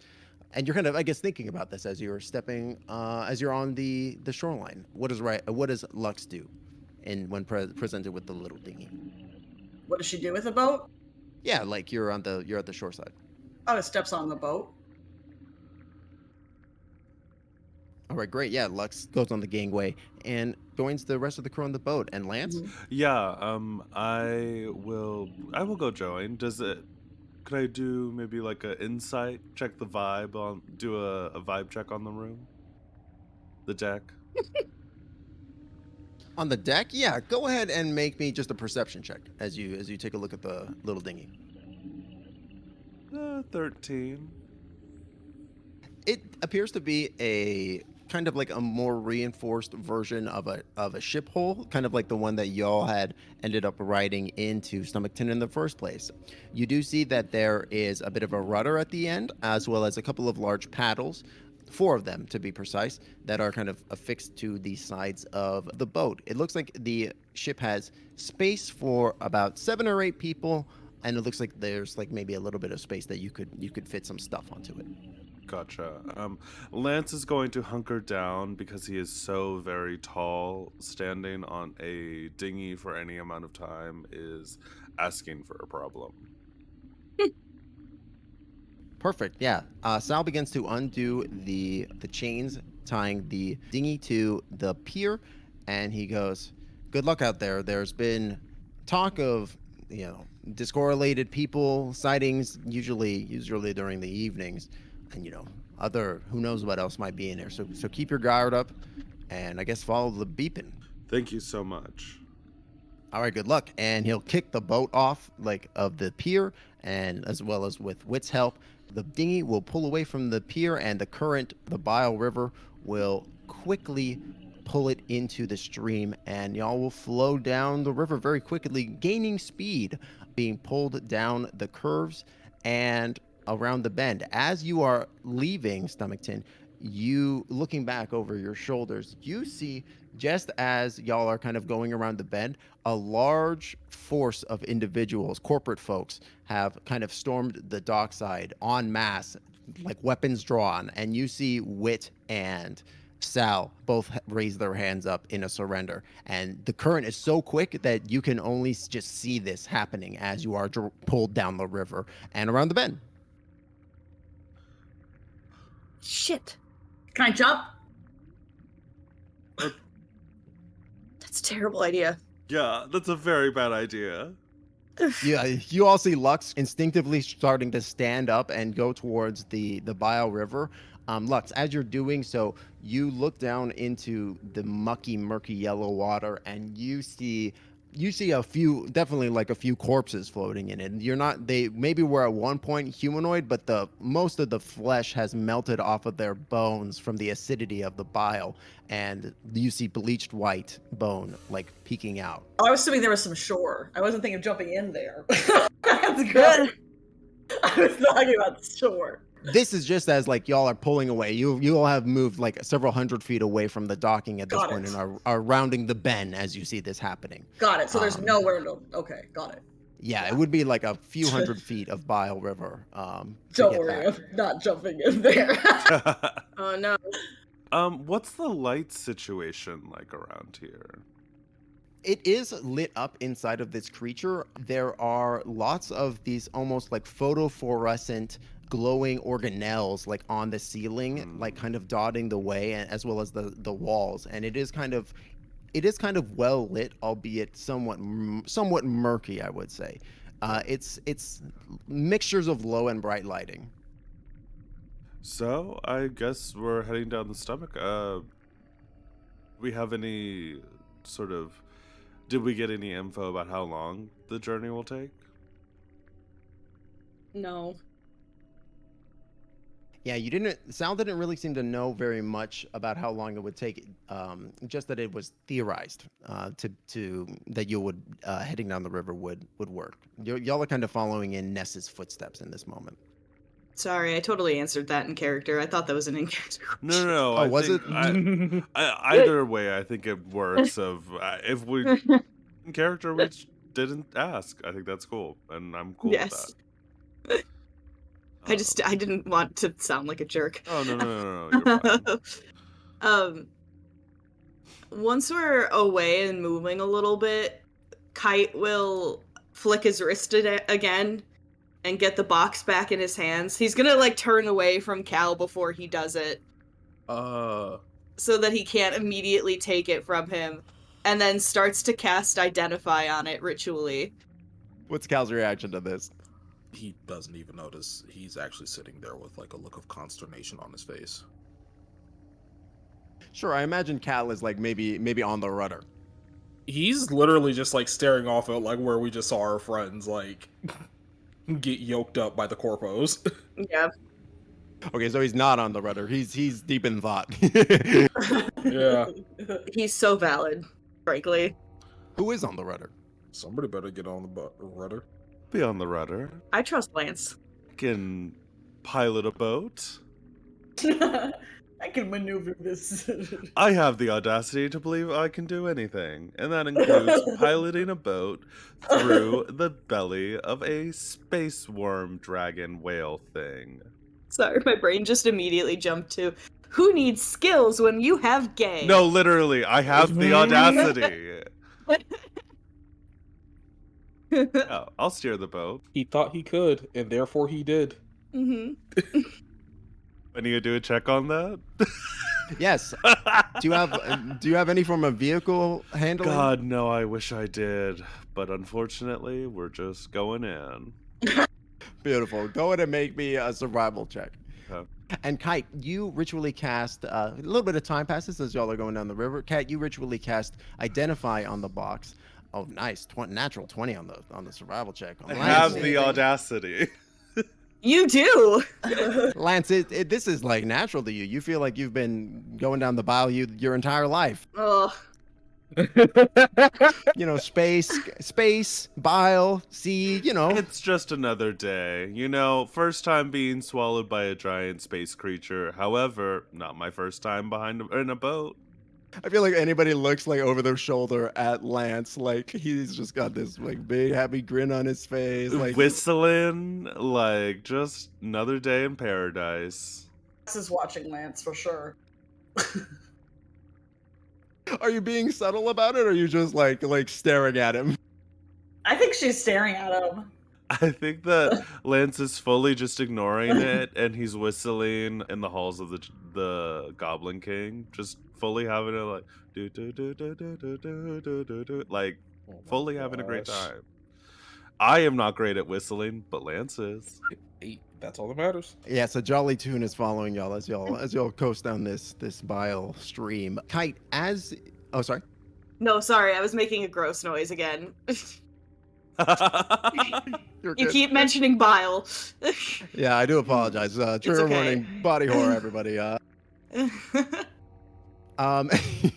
So Kite, you cast Identify ritually on the device, and you find that it is a simple tracker that seems to. You're not exactly sure how Wit has managed to do it, or maybe he hired somebody to make it. You're not 100% sure, but it seems to be able to track like some core component of the individual in question. And allow them to track them through space. You do see that there is potentially a way to like update the tracking information on the device to a different target if need be as well. Interesting. I think once he finishes, he walks up to Cal's side and offers the box back to him. Just not actually like looking to him or talking to him. He just like holds the box up in his vaguely like in his peripherals, as he is also kind of looking vaguely back in the direction of where their friends just were. Cal just, without even breaking his sight, just holds his hand out. Kite just puts the box in his hand. Well, now I really hope his brother's alive. Yeah. Like I said, that's why it was on site. We're gonna free him when we get back. Yeah. Is the device beeping still? Yes, it is beeping at a regular rate, although as tens of minutes pass down, as y'all float down the river, the beeping does steadily increase, although it is kind of slowly doing so. With my tasty nat 20, do I notice like any creatures while we're going? Oh, absolutely. There's all kinds of other fauna and even some flora that you notice. That's the best way that you can at least describe it, that what you're seeing, because it has like you know a little bit about everything as just a result of your mentor's teachings, and so as they were kind of training you to do this kind of thing and to be an active member of the set. So as a result, you do have a lot of generalized training and knowledge, and as you're kind of looking about, you do see that there are a lot of analogous creatures and things in this creature that are very similar to like the real world analogs. They're also like fractaling. Yes. Yeah. You see like these large, almost fish-like shapes swimming down the stream, and you recognize them as the similar shapes that you had seen in Sal's butchery. You also see that there are these large, like almost like fractaline flowers that are growing out of the side of one cavern as y'all are making your way down, and these smaller like buzzing fractaline insect creatures go close to the plants, and the plants consume them and swallow them whole as y'all are continuing through this very curious and strange environment. Interesting. Well, it's unfortunate to have seen what just happened at the dock. Hopefully we will find... Oh geez, I just was about to say this and it's horrible, but hopefully we find Ness and not a pile of bones like we just saw back closer to the dock. God, that was so morbid as soon as I said it. It's the Hello, truth, Debbie though. Downer, party of one. It's the truth. Yeah. It's true, certainly. It doesn't make it less hurtful, but here we are. Might as well prepare yourself anyway. Certainly. So, how did you end up here looking at Lux? Were you on, assignment? No. No. Not at the moment. What about Well, I'm not necessarily on any sort of assignment right now, and guess I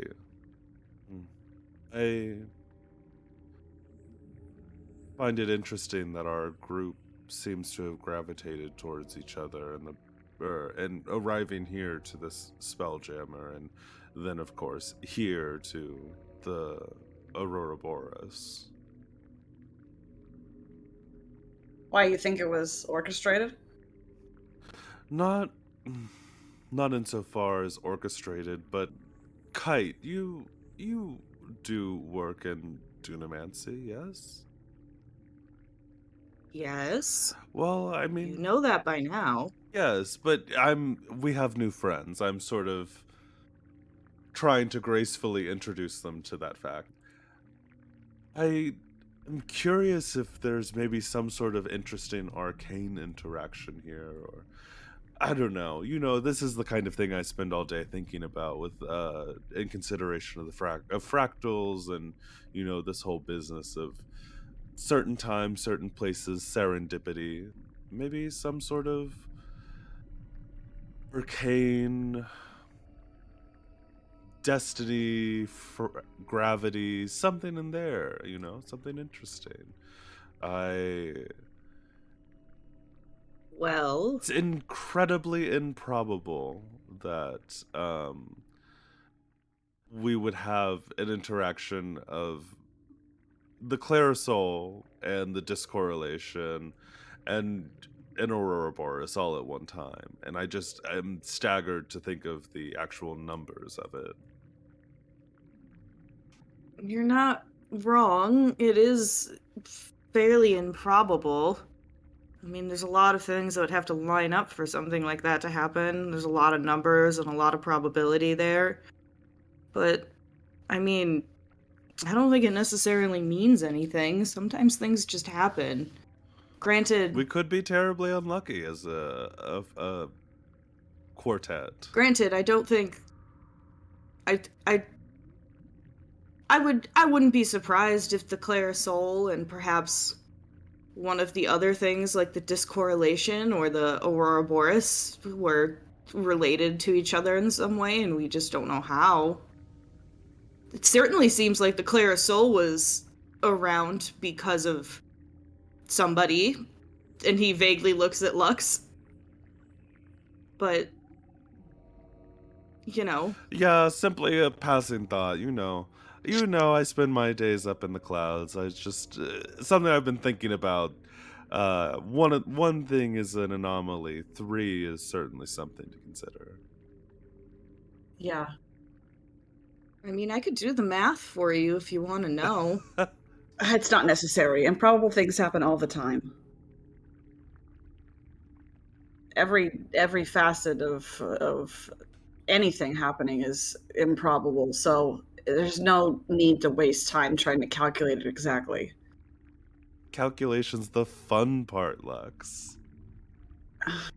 No, it's not.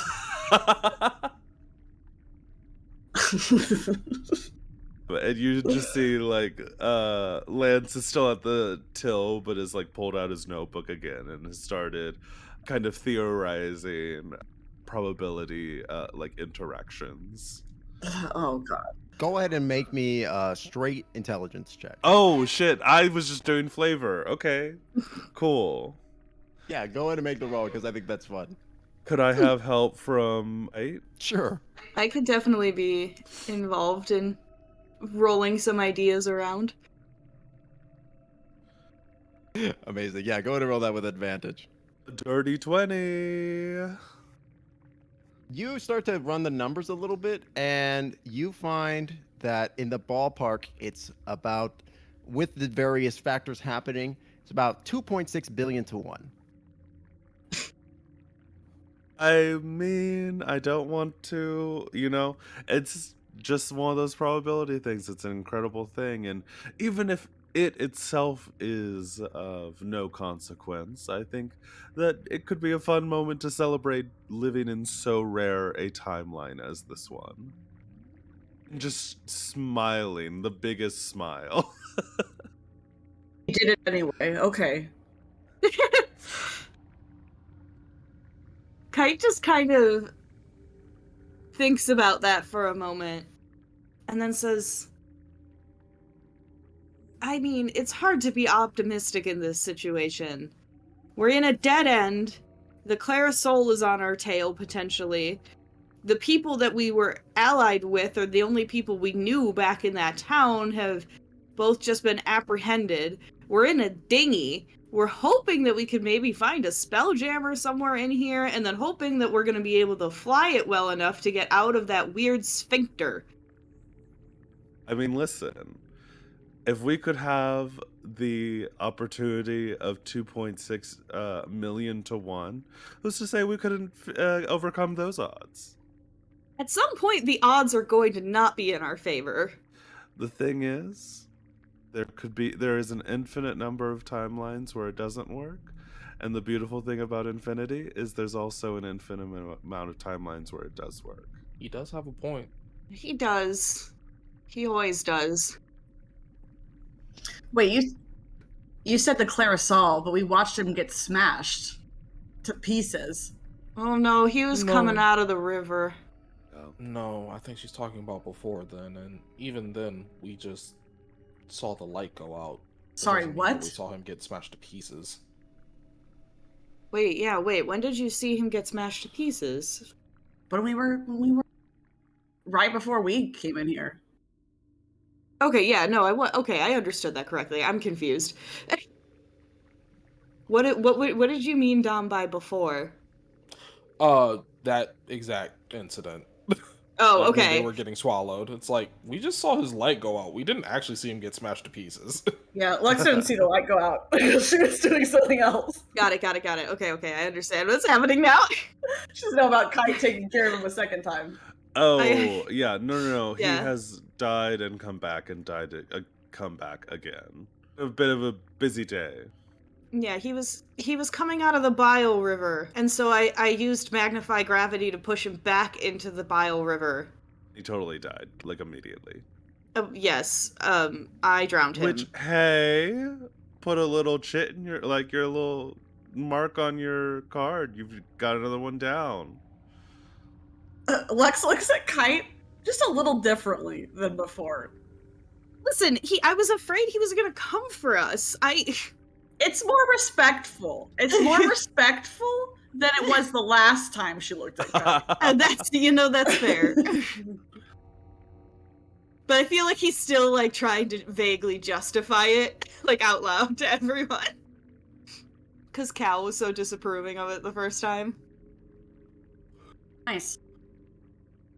Thank you. It seemed like the right decision in the moment. That's it. Well, how are things going with that box? It's been a while since we've checked in on it.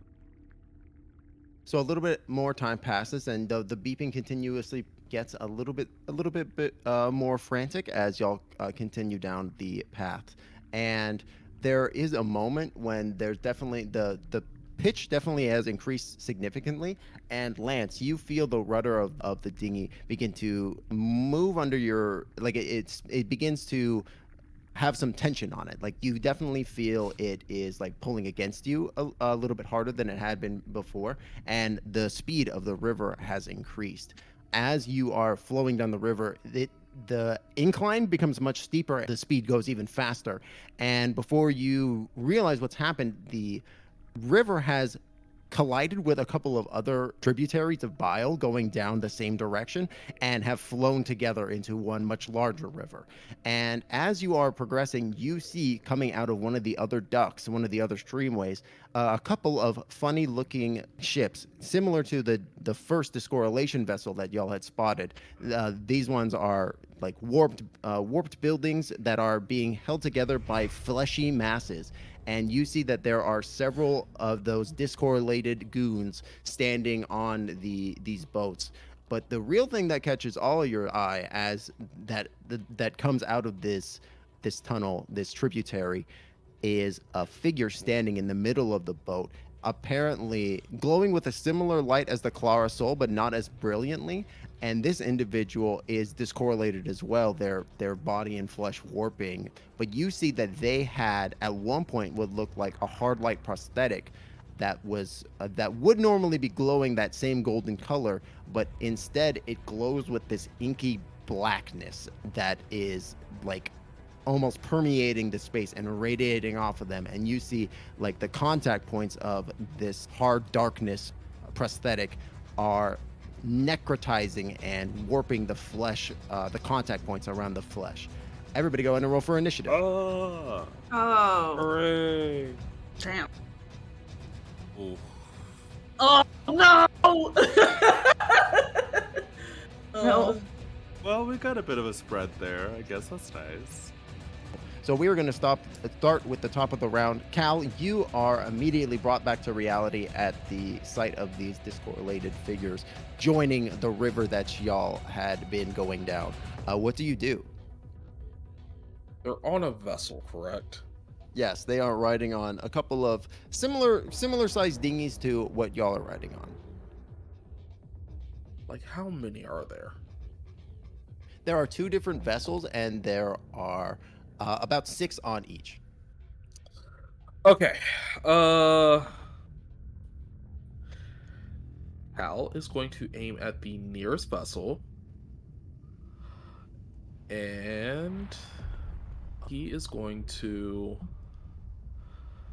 pop 3 side points into his pistol. And he's going to lethal strike their vessel. That's to hopefully hit the vessel. Your gun cracks and the bullet hits its mark in the vessel. However, it seems to have been crafted out of a similar Starliner vessel hull that you are riding on as well, and the bullet just ricochets off into the bile. That's not good. Concern. Actually, like, he actually takes a moment and he looks at his pistol. He's like, no, it's not the pistol. Couldn't be the pistol. It's gotta be me. It's gotta be me. Gotta be me. Come on, Cal, get your head in the game. Get your head in the game. We can probably just sink those.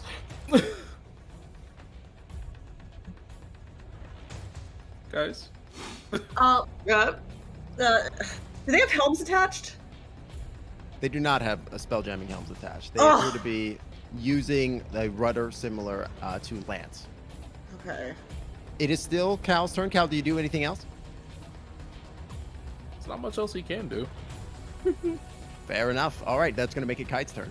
Okay. Does there seem like there's like an obvious weak point on these vessels? Like, is the rudder... Like, does the rudder look like it would make it stop functioning if I hit it?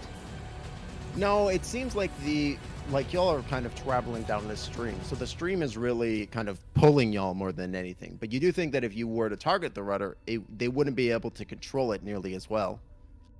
Okay, I'm gonna target the rudder, and I'm just gonna firebolt it. Nice. Absolutely. Go on and roll to hit. That's an 18 plus 7. That hits. Go on and roll damage. Okay. 3 whole damage. Yeah, you blast Nothing that happens. you blast a good chunk out of the rudder, but it is still functioning. Okay. Anything else?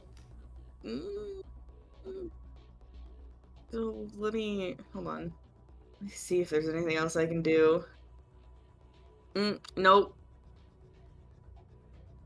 Alrighty. For my clarification, was this the one with the Clarasol, or the was this the one with the champion discorrelated on it, or was this the other one? Let's go with the one with the champion on it. You got it. All right, great. That is going to make it the discorrelation's turn.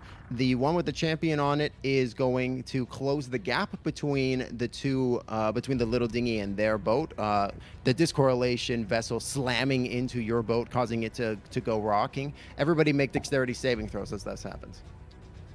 Oh, Ooh. Oh no. Oh no. Everybody except Lance makes it. Lance, you're so focused on the rudder, you don't see the discorrelation ship coming, and when it slams into you, you get knocked. Everybody else in the boat, you can see Lance going overboard, but I will let anybody use a reaction in this moment to try to grab them. I feel like Kite would grab for him, but Kite is not very strong, so this will be interesting. Cal will also grab for him. I think Lex will too, actually. All right, everybody goes for it. I'm not going to make you all roll because you all used a reaction for it. Everybody like simultaneously puts their hand out and grabs Lance at like different parts of his body. Like Cal grabs him by the scruff of his neck. Cat grabs him like by a sleeve. Lux grabs him by his like coat as he's just going over the edge, and you all pull him back aboard without just as he's about to touch the pile. oh God.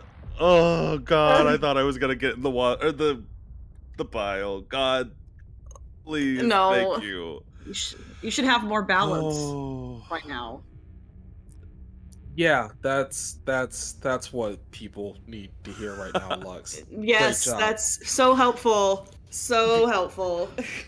Motivational speaker. Can we focus on these guys over here, please? Amazing. And with that, the champion discorrelated is going to go. He is going to swing at Kite, who is just the closest to him, who had went for the rudder. He rolls a 10 to hit, so that's probably going to miss you, right? That does in fact miss me. Thank God I have mage armor on still. Nice. His large prosthetic, which has been almost like weirdly sharpened into this like glowing black blade, comes crashing down next to you, Kite, that you're able to dart out of the way, and it chips like a large chunk out of the boat as he misses you. The other discorrelated are going to just they're going to target everybody else on the boat, so that is going to be a 13 to hit Lance, 15 to hit Lux, and 14 to hit Cal. That's going to be a no for Cal. Got hit. Oh no. What about you, Lux? I got 15 AC. Is that what you're looking for? Sorry. Shit, I've already picked the die up. What did I say? 15. 15. Lux. Okay, so it And meets I it have beats it. 15. Yeah. So you get hit as well. So both Oh. both Lux and Lance take 5 points of damage, necrotic, as their barbarous blades cut into you guys. The other individuals, they stay back and begin to attempt shooting at you, but the rocking of the waves makes y'all too difficult of a target, and their bullets just kind of end up hitting the stream and surrounding area. Y'all are just unable, too tricky of a target to be hit, as y'all continue to float down. That is going to make it Lux's turn. I want to try to do a little dash to try and get on the thing, and then use my scimitar to slash at the champion discorrelated. Sure. So you want to push onto their boat. Yeah. Yeah, absolutely. You barrel through onto the boat. You don't even need to use a dash action in order to do this. There's enough that the boats are small enough and close enough together that you jump the very short gap between the two boats and just wade into this crowd of discorrelation. You also sidle up in such a way that you are flanking with Kite, so you will have advantage on this scimitar attack roll. Okay. Do you want to target one of the basic discorrelated, or do you want to target the champion one? The champion. Okay, absolutely. Go and roll the hit. Okay. 21 hits. Go ahead and roll damage with sneak attack. Yeah. And then let's go. 7, 14. 14 points of damage. Yeah, you cut into the champion. You see the hard darkness construct that he's got kind of flicker as you disrupt his life force with this incredibly deep jab, and he howls horribly. Did you want to use your other thing, your whales from the grave? No, not yet. Fair enough. Alrighty, is that it for Lux? Mm. I will say you are on the ship still. If you wanted to come back, Where's the other ship? it is about 20 or so some odd feet away from y'all. So if I stay here, am I closer to the other ones for next time? Yeah. Okay, can I hide? I don't know how I would hide. Can I hide? You are kind of surrounded by enemies right now, so there's really no place for you to hide on their ship. Okay. You know what? Then I'm gonna go back then onto the boat with the others. Sure. Do you want to disengage to avoid attack of opportunity? Wait, who else is next to me? You've got the discorrelated like surrounding you because you waded into them. Oh. Yes, I'll disengage. All right, great. Yeah. That's my action. There we go. Perfect. Yeah. Using that disengagement, darting in and out of all these targets, using that excellent help from your friend Kite there, you're able to get that deep cut in on this champion discorrelated before getting out of dodge. Very nice. That is going to make it Lance's turn. Oh, right. This champion, do I think that he's pretty good with like constitution stuff? Is there an insight check I could do, maybe? I'll say you can make a bonus action to do like an insight check to get like a read on him. 15. He doesn't look the strongest. He does kind of look like he's maybe wasted away a little bit. You know, the discorrelate, the space madness sickness. It can be a little. It can also be like a bit of a wasting sickness on the body too, and warp it. Okay, so Lance is kind of back near the rudder and starts kicking up wind, and you see it kind of rustling the pink fur of his jacket and pulling in this kind of like hot, acrid air from the environment and throws it at the champion discorrelated. And cast Levitate. So that is a con 14 save. Very nice. I'll go ahead and roll that. He fails. So he is lifted up like a foot or two into the air. Oh no, he's lifted a full 20 feet in the air. 20 feet. Holy shit. Amazing. And I think I'll wait until next turn to drop him once we've moved on a bit. But he's just up in the air now. Good. Yeah, the boat immediately begins to leave him behind as his momentum is not continued. And that'll be where I end my turn for now. Amazing. Go ahead and make me another survival check to continue to maintain control over the boat. Oh. 11. Everybody go ahead and make dexterity saving throws. Oh. Oh my god, you guys. Oh no, this time it was me. You needed a 10, so... Oh, thank God. So Kite, you feel unstable for a moment, but you find your bearing. Lance, you again begin to go over the edge. I'm just so tall on a fucking boat that is so small. It's absolutely the worst center of gravity for this. No, fully. Even sitting down, it's just like, Lance is so tall. I will again allow people to use their reaction to try to grab him. Thank you. Yes. Yes. Yeah. Again, seeing this very tall man is starting to careen off the side of the edge. Everybody grabs a different part of him and pulls him back up to the boat. Incredible. Like I said, balance. I hear you. I love that note. I don't know if that's happening for me. Amazing. All right, that is going to put us at the top of the round. Immediately, the pacing of the river changes once more, and it actually begins to move even faster. You leave that floating, discorrelated champion behind even more quickly as he roars in anguish. But you notice that the other boat, very suddenly, there's a large amount of motion coming from that side of the river, and you see that a large globule-like creature has just dropped from the ceiling, almost just seeming to have timed it onto this chunk of raft that with the discorrelated on it, and they begin to fight this gloppy, almost like amoeba, as it begins to just consume them and like whip them with tentacles. And their focus is very much distracted as this is happening. Cal, what do you do? So it's the one furthest from us that's getting amoebified now, right? Absolutely. And the other discorrelated on the one that have rammed your little dinghy have not even noticed. Cool. Cal's still gonna just go ahead and like aim at the rudder of the one that's closest to us, and he's gonna take another shot. Perfect. Go ahead and roll the hit. Nice. 22, 12 points of piercing damage. You blast the rudder off using the spot that Kite had kind of weakened with their firebolt. The bullet connects and it explodes off the back, causing the discorrelation dinghy to just immediately peel off from your ship, pulling the other targets away from you all. You guys can make, Cal can make an attack of opportunity, as well as Lance. Cal does not. Okay. I'll take one.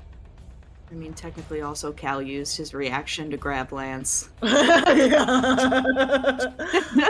thought about that. I think he got it back because it's start of his turn. Yes. Oh, yes. Yes, you're For correct. some reason, my unarmed strike is better than my sickle, so I'm gonna just punch him. That's hilarious. That's a 12. to Punch him hit. directly in the face. A 12 will hit. Go and roll damage. It's just 3 damage because it's an unarmed strike. Amazing. Yeah, you just cold cock this discorrelation as he is like pulling away, drawing like Icarus black blood from his face as they just peel off. And you all are watching for a moment as you see the boat like kind of completely out of control, just swerve off into the side of the beast and capsize, and everybody goes into the bile. That is going to make it Kite's turn. Okay. Kite. God, what even?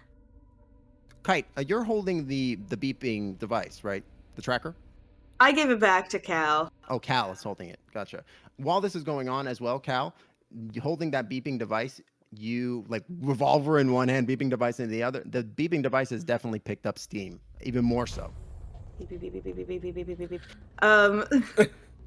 So, Kite is going. There's one like controlling a rudder still, right? Kind of. The one that Is that the one that got levitated?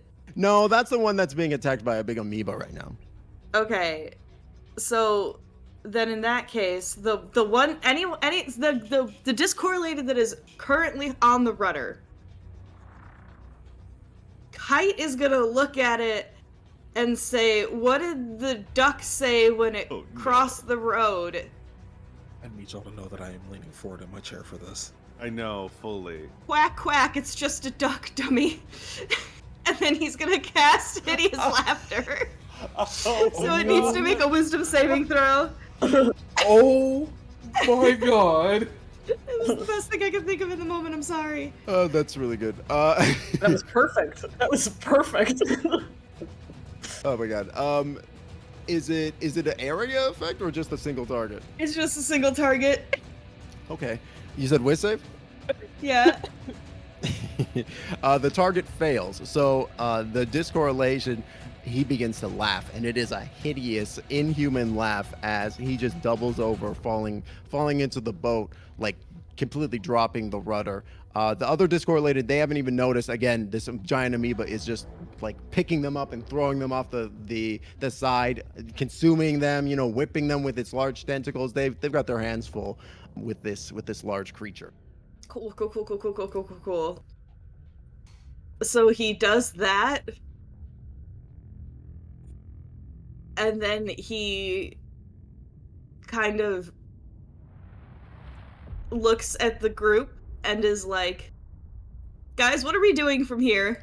What is our next plan?" And that's all he does. Yeah, absolutely. That's going to make it the Discorrelation's turn. They could just continue to battle the amoeba, seemingly completely distracted at this point from the battle that y'all had been fighting a moment ago. All the while, the pitch and frequency of the beeping on the device is increasing very, very rapidly. Lux. Okay, so is there only one vessel left now, and it's the one attacking the amoeba, or are there two? You've got it. Okay, so there is one that's being attacked. Okay, is it possible that the beeping is leading to one of the discorrelated? No. Okay. It definitely feels like if that were the case, then it would be like just a constant whine other than the rapid beeping. Okay. Is there any other like way for us to go that is not running into the big thing in the amoeba? Go ahead and make a perception check. Okay. With a 14, you do see that coming up, there does appear to be another fork in the tributary, but one of the forks leads to one of those opening and closing gateways that you had seen earlier. This one is quite irregular, though. God. Is there any chance we can make it through there? No? Are you asking me or the? Yeah. You, I'm asking you. Yeah, I mean, you definitely think that there's a window of opportunity. It might take a little bit of greasing. Uh-oh. Okay, okay, Lex is gonna try to grab the rudder to like shift it into the direction of that thing and floor it. You can literally just talk to Lance. No. Still, she's gonna grab it. Okay. Oh. She doesn't have time to argue about it. Ain't got time for that. She's gonna floor it. I mean, listen. I am happy to do this together, and very clearly doesn't let go of the rudder. Let's go.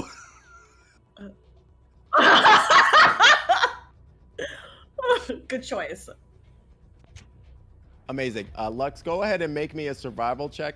I'm going to say go ahead and do so with advantage, with Lance helping you. Okay, good. Please, please, please. Okay. 17, y'all start to head towards in the direction of this tributary that Lux had spotted. That is going to make it Lance's turn. Lance, at this point, Lance, you definitely see what Lux was aiming at. Okay, if I don't do anything else on my turn, can I just focus on doing boat stuff? Absolutely. Yeah, then I'm going to make that happen. I'm going to try and shoot for the gap. A 17. Oh, hey, look at that. Twinsies. We're in sync.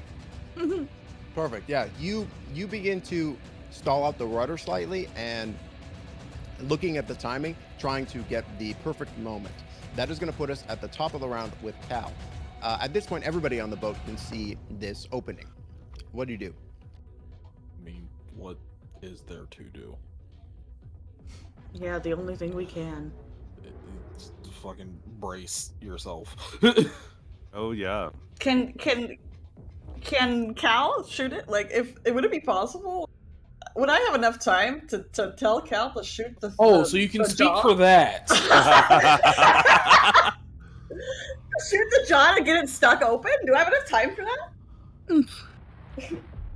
Talking is a free action. Okay.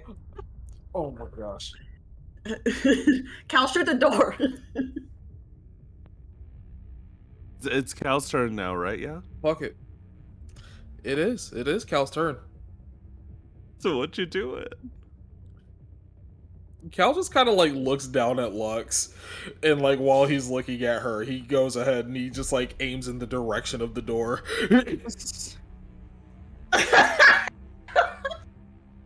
Amazing. Yeah, you ready a shot just in the off chance that the door is going to shut down on you and crush the boat. I'll say that we'll keep the 22, but we'll say that this is like a held action that you're waiting for the moment. Yeah. You know what? While we're at it, we'll go ahead and we'll dump like 3 side points into that as well. So we'll lethal strike it if it closes. Perfect. All right, and what does Kite do? Kite here shoot the door and throws a firebolt at it. Oh, excellent. God. So that's a 17. Amazing. In a symphony of violence coming from Cal and Kite, both of you fire off your respective blasts just as the door is about to shut on you onto the dinghy. And this momentary blast of intense firepower, everybody go and roll damage. I rolled a 6. So 30 damage. Oh. From Cal. Awesome. Yeah, you both with this excellent timing. And Cal, you've been studying this thing a little bit since being inside of it and damaging it, hurting it a little bit. You recognize that on the edge of it, the perimeter of it is probably going to be one of the weaker spots. Like a narrowing is probably going to be the best chance that you have to damage this thing. So just as one of these larger flaps is about to come down, messing up the timing slightly, you fire away, blasting away at a big enough chunk that gives the crew just enough time to squeeze into that gap, which is expertly piloted by Lux and Lance as you just squeeze through this tiny gap in this opening and closing gateway. I would like to remind everybody that he kept his eyes on Lux that whole time. I love that. Amazing. I love that for him. It's very good. No, once they're on the other side, he's just like, please stop telling me what to do. Lex is just gonna just show him Itzel in the coat, in the pocket. He's napping. He loves gunshots. Explosions. He was born in chaos. He is indeed fast asleep still. Sweet little baby. Amazing. Yeah, this section of the beast is much different than the previous part that you had been in. The color palette is actually blue instead of that murky yellow, and almost like the color of eldritch arcane energy. And as you find yourselves floating down this newly colored river, you find that like your kind of hair is sticking up on the back of your head, and for Kite all over his body, as this like ambient energy is almost like electricity, like it's like crackling in the air. As you progress through, you do end up seeing, as you continue around, there is like almost like a large kind of island of detritus in the middle of this riverbank, and it kind of splits the river which forks around it and goes to the opposite side.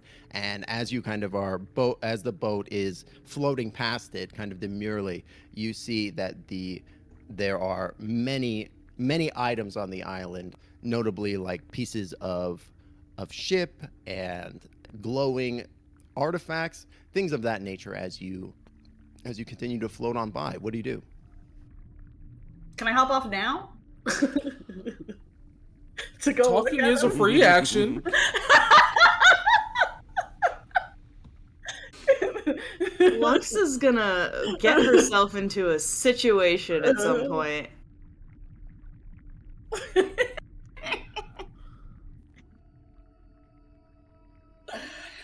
Okay. She's gonna say, stop the boat.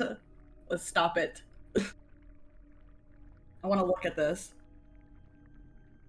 Yeah, we can steer the boat towards it.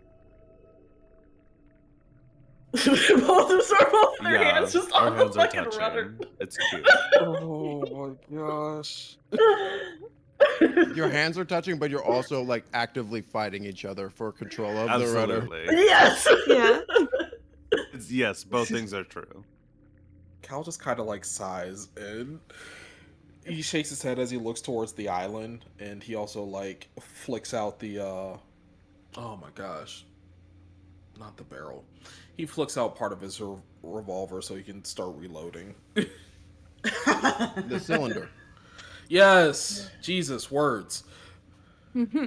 How's the box doing? Has it kind of transformed into the wine, or is it still a beep? Oh yes, it's whining very loudly. As we're like getting closer. Hello? Anyone here? Kite's ears are like flopped back, like he's frustrated with the beeping. I'm sorry, bud. Fine. Yeah, y'all step out of the little dinghy onto this trash island. Lance calling out. It's a few tense moments of silence passed before you hear, hello? Hello, is somebody there? And you see emerging from a small hut made out of trash. It didn't really look like a hut at first. Is a large turtle. Excuse me. Hey, we found him. Are you Mr. Ness? Oh yes, did they finally send a rescue party? Well, Oh, not in so many words. Oh, you're gonna be severely disappointed. Oh, your brother is here, by the way. Speaking of severe disappointment. Cal like skitters over to him. Oh great, you are the rescue party. And he ducks back into his hut and you hear rummaging around inside. Well, it's a day for just going places, I guess, so let's go. We'll follow him into the hut. Does it feel very magical?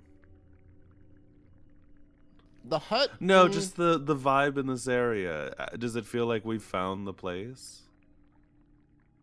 Oh, definitely. The ambient magical energy in this space is like making your hair stick up on your neck. Great. It's kind of permeating the entire space. Kite like wanders over to Cal and is like, "Can I see that box?" What are you gonna do with it? Nothing. Make it quiet.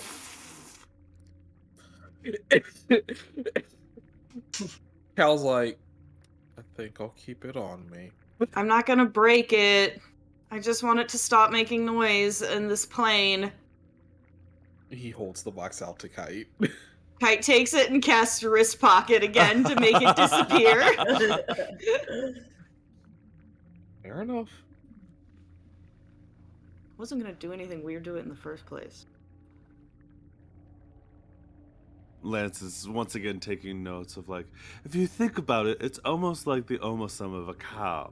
Specifically, the magical items have been gathered in one area, and it's like an area for processing and digest and like just going at it. Oh yeah, and you see him matching your energy completely. Like you bring up the thing about it being like cow-like in nature, and he goes, "Oh yes, I had theorized much the same." And you begin to continue this conversation of like, which is very in depth and magical in nature, right? Like you talk through much of the finer points for sure. How long have you been here, Ness? Oh, I've lost track of time. Several weeks at this point. Yikes. Yes, it was a difficult journey, but there's been enough to eat. Thankfully, I've been able to catch some of the stuff out of the river. It's not great, but it'll sustain you. I did manage to find. Oh, I don't think they said, but the founder's wand, and he produces an ornate wand that appears to be made out of polished ivory. And he says, I couldn't figure out if it had any. It seemed to be just a normal blasting rod, like any old wizard would have. But I guess it's important to the folks over in Stomach that. Oh, and I would have probably lost my marbles if it hadn't been for my old chair over there. And he points over to one of the only pieces of furniture in the hut, a gossamer and silver chair. Why? Oh, is this a helm? As you look at it, Lance, it does appear to be a spelljamming helm. Oh. Sorry, the chair has been keeping you sane? That's right. You hear a voice say in your head, all of your heads. Whoa. No. Whoa. Cal's like, is that what that feels like? Please don't do that. It is nice to meet you. I do apologize, but this is my only way of communicating. Oh my god! Oh my god! Sorry. Oh, okay. I promise not to be an intrusive nature. It is nice to meet other people. I have heard much from Ness. Do you intend to take us away? Yes? Can I locate like the source of where this voice is coming from? I know it's like in our heads, but like something has to be. It has to be that chair. It's either the chair or the wand. You absolutely can, and you can definitely tell it's coming from the chair. When Kite says yes, the helm goes, "Oh, excellent. I so would like to leave this place." That's fair. That feels fair. Well, we do have a boat of sorts. Oh, and you have a vessel. That is most excellent news. Is the dinghy large enough to fit this chair on it? Yes. The helm. Okay, cool. Cool. We can use it to go back where we got in here from. We just have to time it right. I can think that I have it in me. I could cast another levitate to get this over to the dinghy. We could also probably just carry it. I'm also so curious. Oh, so something incredibly important happened and I completely forgot about it. Has this sort of trash island of magical goods recently been joined by the hold of a rather large spelljamming vessel? This time Ness chimes in and he goes, "Oh yeah, that there was something that kind of like what you're describing that did show up fairly recently, actually." Yes, we all have some goods in there we would like to get back if possible. Sure, of course. You can find all kinds of stuff in this place. I don't have much use for it myself, but as a researcher, but if you wanna, feel free to help yourself. As long as well, let's say this: you get me out of this place, you can have whatever you find. Perfect. Then I will get started, cracks knuckles, and cast levitate. Onto the helm. Yeah. It's less than 500 pounds? Yes. Okay. Yeah. Then I'll lift this up and take it over to our ship. In all of yours heads, is you hear the helm go, "What a curious sensation!" as it floats out the door. Oh, to fly by someone's power, not your own? Indeed. Is this what you feel like when you ride in a spelljammer? Would be hard to say considering I'm not within your brain. However, I do think that it's fair to say probably. Fascinating, it says as it floats out the door. You see it just starts heating up and like steam is coming out of it as it's kind of considering. Oh my god. Yeah, the chair itself is made almost out of this silver and crystalline architecture. It doesn't have any maker lines on it of any nature. It appears to be one complete piece. Is this common for helms? Nope, never seen. None of you have ever seen a helm like this before, and none of you have ever heard of a helm that can talk. None of us. Okay, cool.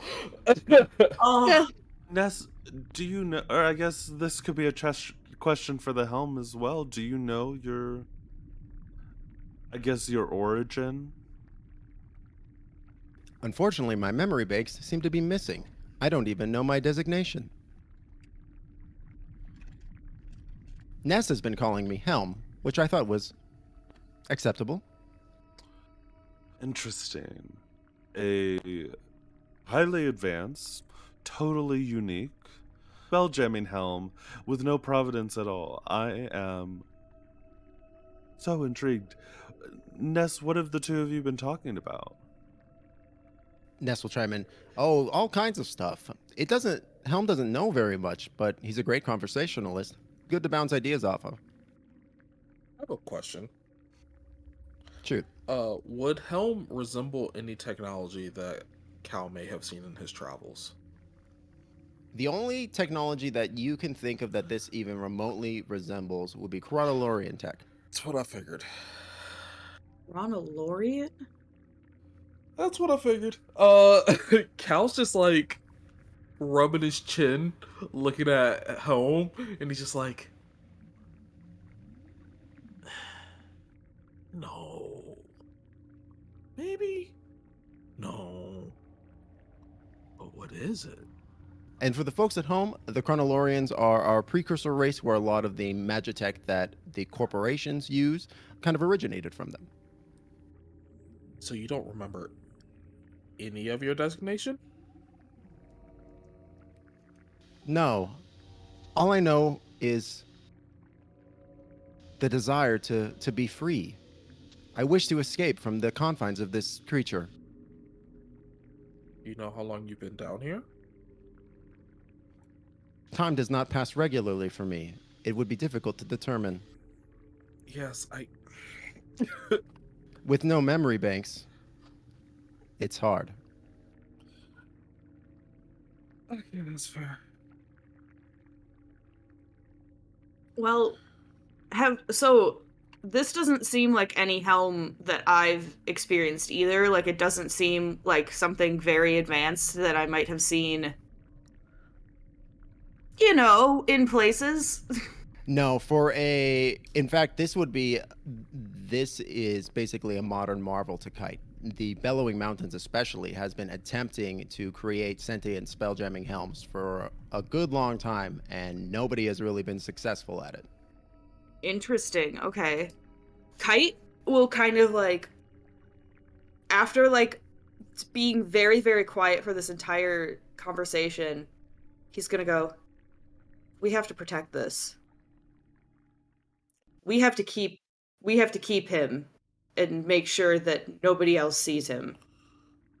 Them. I'm sorry, what are your pronouns? He's asking the helm. My designation is unknown. Any pronouns are sufficient.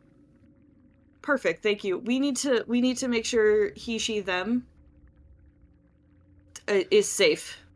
Any and all can be synonymous, I suppose. I was like, true. Also, I agree. Kite, yes, very true.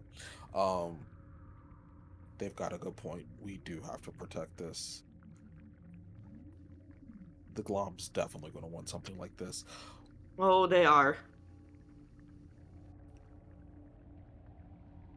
I'll note at the mention of memories, and that little stint, Lux is kind of disengaged from the conversation. She's now looking through the loot. Lux, you go and just you kind of tread off from the helm, maybe slightly unnerved by the way that the conversation had been going. Mm-hmm.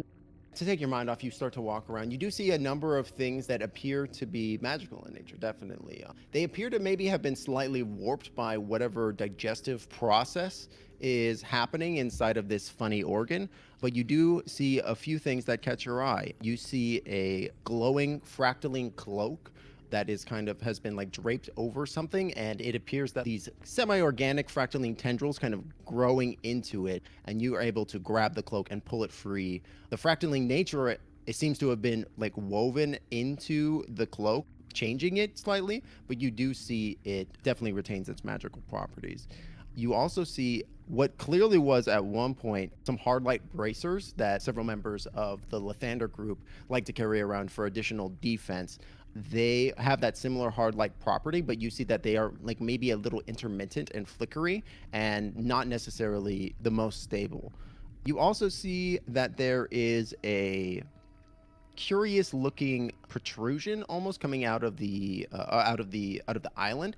It looks almost like it was at one point a vial, but it's been calcified and fossilized almost into this kind of lump. While retaining this vile look, it has become rainbow hued in nature. And last but not least, you find still connected to the skeleton of a hand, a large diamond ring that is kind of glowing with this inner light. All these things read as magic to you. Okay, so in the moment, Lex is going to take off the hood that she's wearing and drop it in the river, and then put on the new one, and then gather the rest of the stuff and start to bring it back. Just right into the river. Yep. In it goes. Yeet. All right. Amazing. And during this little exploratory journey, you also find the cargo hold washed up on an edge of the island as well. Next to it, you find, and just dotted throughout, you find that there are these like starite clusters that are growing up out of the island. Oh. And you know starite, both explosive, very valuable as well. Oh yeah, I'm taking all that shit. I'm taking it. So you're just gonna start chipping away at the starite stalagmites? Whatever's easier to break off, honestly. Any residue that might be easier to get. Anything that keeps her busy while they're talking. Sure, yeah, and Lux gathers up all these goods and starts to just gather crystals of starite. The rest of the crew, sticking with the helm, y'all follow Lance's levitation spell, pushing the helm over to the dinghy. At which point, Lance, you lower the helm onto the dinghy. Yes.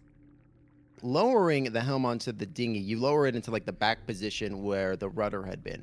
The helm makes contact with the base of the boat, and you see it's almost it takes a moment, but you see there is a large piece of what appears to be almost like starite, but it's much more vibrant and almost pure looking than any starite that any of you have ever seen before.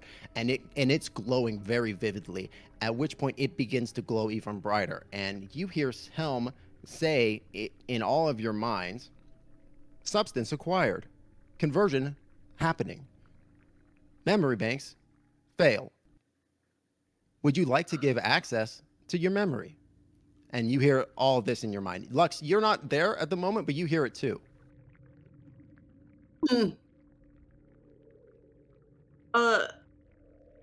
What does that mean? Helm replies, ship specifications required. Dinghy. I'll say yes. Accessing memories? Is that what it asked? Yes.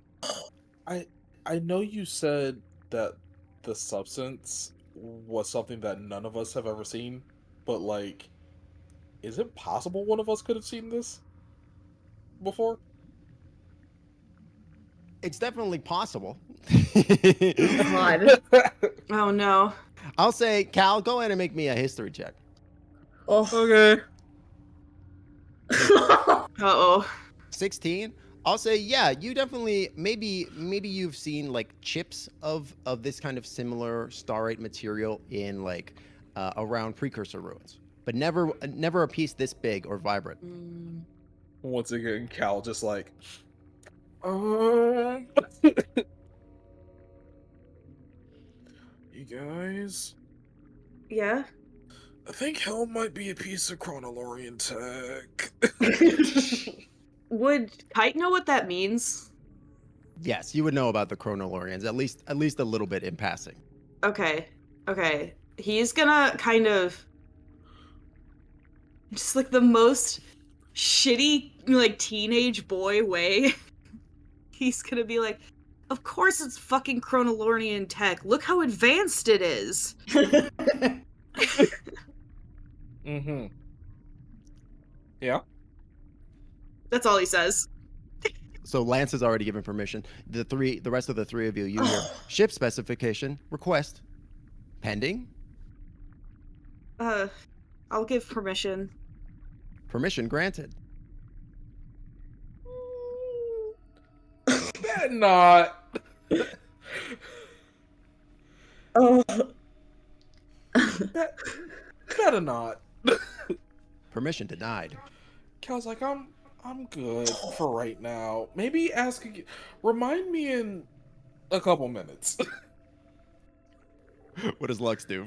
So Lex is on her own, away from everybody else. Just goes, no, those are mine. Permission denied. Ship specifications granted. At this point, you, Kite, and Lance, you feel a very strange feeling, as almost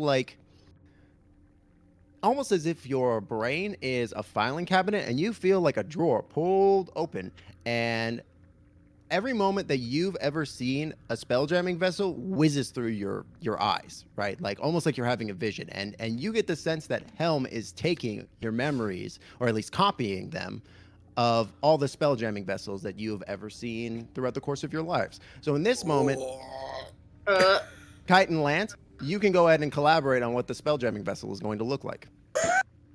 oh, okay. Oh my gosh. So Kite has seen So many. so many so advanced spelljamming vessels. Oh gosh, they could look like anything too. What would subconsciously Kite want it to look like? Because that is what it will pick up on. I think subconsciously, if Kite was looking for a spelljamming vessel, he would want it to look. This is gonna sound crazy. He would want it to look like a cloud, Ooh. something that is affected naturally by the wind. Nimbus looking ass. Yeah, so like a nimbus, but like I feel like he would want it to be colorful. He wouldn't want it to be gray and white. It's so pink. It's so pink and blue. It looks like the most beautiful sunset, Yes. Oh, I love like that. clouds you have ever seen in your entire life. Do you have any input on this, Lance? No. I'm so into the idea of like clouds at sunset. That is so Okay. very cool. Okay, cool. I'm Yeah, I think I'm just like into that vibe. That's interesting to me. Perfect. Picking up on these subconscious desires from Lance and Kite, you see this starite material, this alloy, almost flow down from the base of the helm and it overrides and overruns the dinghy, converting and changing it. And before your eyes, you see it puff up and expand outward, and the ship has become a sailboat instead. Yes. But the sails and the planks of this ship are made out of this bubbly, almost like this floating cloud substance that is this like bright, brilliant orange sunsetting color. This huge mast going up into the air with like these large sails floating down, and it manifests in front of you, and you hear Helm in your minds go, "Integration successful. Woo! Look at that. Ready for piloting." Kite is staring at it and he just goes, "It just made our thoughts come to life." It's so perfect. It just made our thoughts come to life. It just made our thoughts come to life. Listen, Kite, it's okay. It's wonderful. It's a piece of technology so incredibly advanced that it looks like it did some sort of conjuration magic or transformation. You know, this is lovely. This is wonderful. This is so exciting. No, it is. We have to keep this away from everyone. Oh, for sure. Yeah. Anybody seen Lux? We cut back over to Lux. Lux has just this huge pile of starite that she's just chiseled away. It's just like it's massive, like she's just dragging it along the ground. Oh my god. All the other stuff, the cargo, the magic items, the cargo, all of this, fucking like dragging it as a box of shit. It's heavy. There's a lot, but she's doing it her damn self. She's doing it. Yeah, just as Cal says, has anybody seen Lux? Like, you hear this like heavy thump as like the thing, she like drops it to the ground like directly at the dock. It's just like, I'm here. She looks at the vessel when she arrives and drops the box, and she's just like, "That is conspicuous." Yeah, sorry, we didn't have a lot of control over how it looked. It just kind of happened, and I'm so. Listen, I understand, but look at how beautiful it is. Your input was requested. Sassy! Yeah. Okay, Oh, Hel. Yeah. Oh, I have a question. Is there any kind of reaction between Cal, Helm, or like the Starlight as it comes into proximity? I would say yes, Cal. As this starlight, as like during the transformation process, as it had flowed out over the surface of the dinghy, you definitely see it all. It like as it approached you, it kind of reacted almost like oil on water, like a slight ripple effect as it approached you. But just as quickly as it happened, it almost reoriented and rerighted itself and continued its process. Ooh. Interesting. And do we see that too? Or just Cal? I have a 19 passive perception, and I was right there. I will say, because of the 19 passive perception, Kite does see it, but nobody else Interesting. does, other than Cal, of course. Not even with a 16. You weren't there. No, you were away while that was going on. Oh. I was like, I have Starlight. I have a bunch of Starlight right here. Oh yeah, we get any kind of reaction out of that starlight too? Yeah. Luckily, Lux arrives just after that had happened. Oh, thank goodness. I don't see any shit. Nope.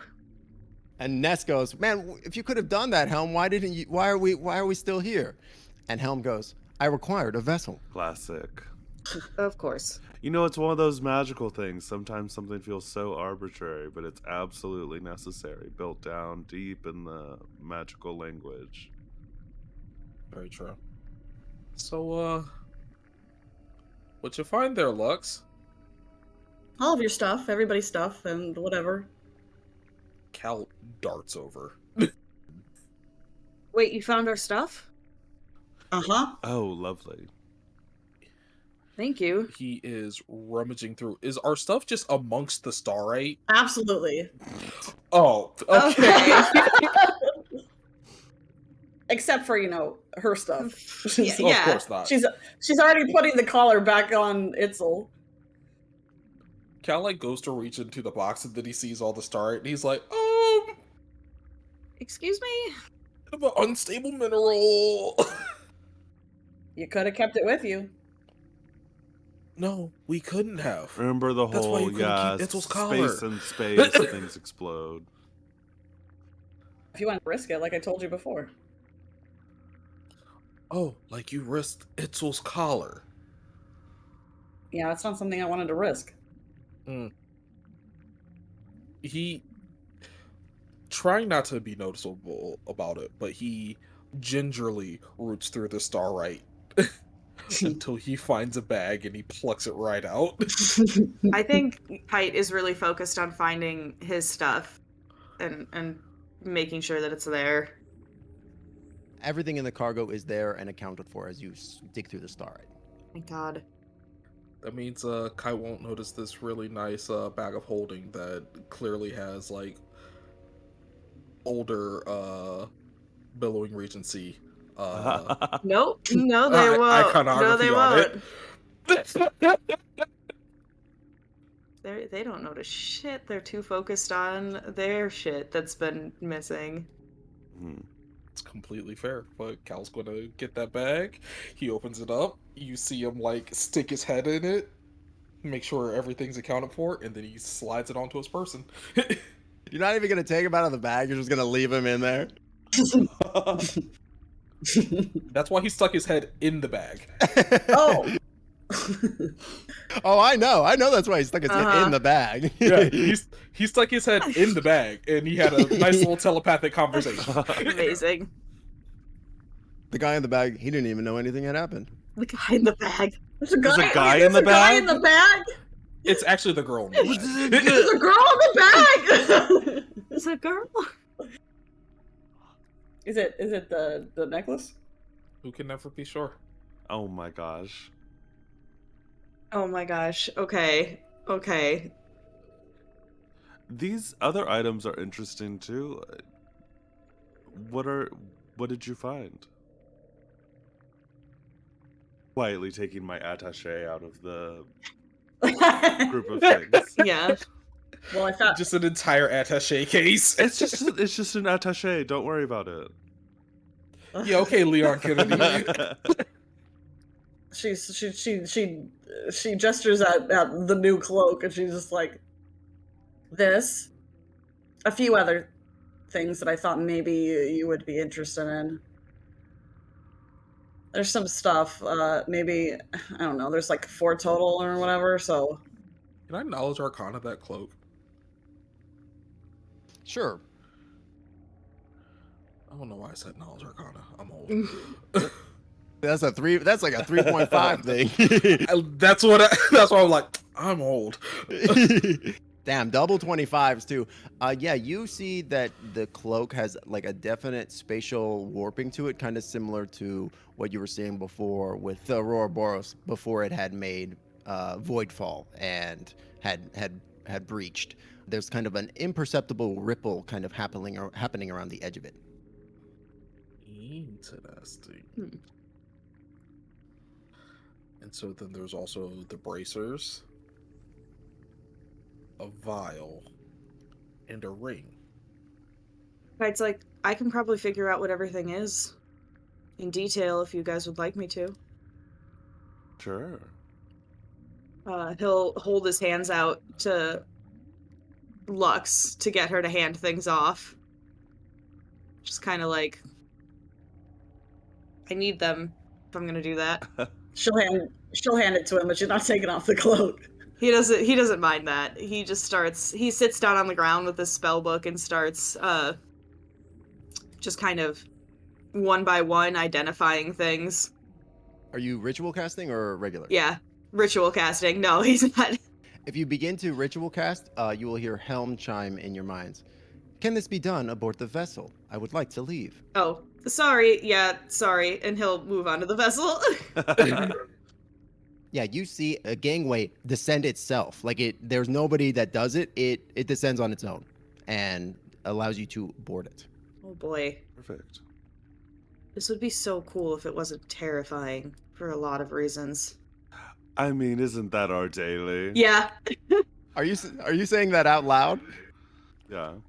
I apologize for being terrifying. Is there anything I can do to alleviate that fear? No. It's not your fault.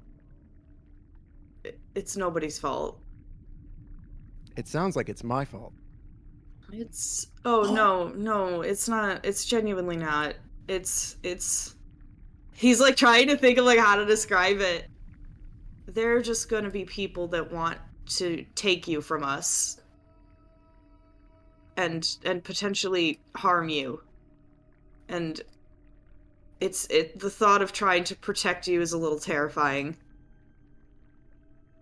I will attempt to inspire confidence. Thank you. I appreciate it, Helm. Genuinely. And you're I almost imagine you're having like this mental conversation as this is happening. Like maybe that last part wasn't even out loud, right? Yeah. And then he kind of sits down and goes back to what he had been intending on doing. Perfect. Yeah. So Kite gets onto the ship and starts ritual casting. Everybody else boards. Yeah. Lux in particular is going to, as she has her stuff, is going to walk past Cal and just pause for a second and just go, before you ask, we aren't even yet, and then keep walking. Well, I didn't ask. You don't have to do this. And that's going to do it for this episode of Tales of the Riot Nexus. Thank you so much to everybody for joining us. We're going to be live again next Wednesday at 7 p.m. EST for the finale of the Session Zero adventure. And then we'll be live on Sunday at May 14th for the start of the show proper. Hope to see you there.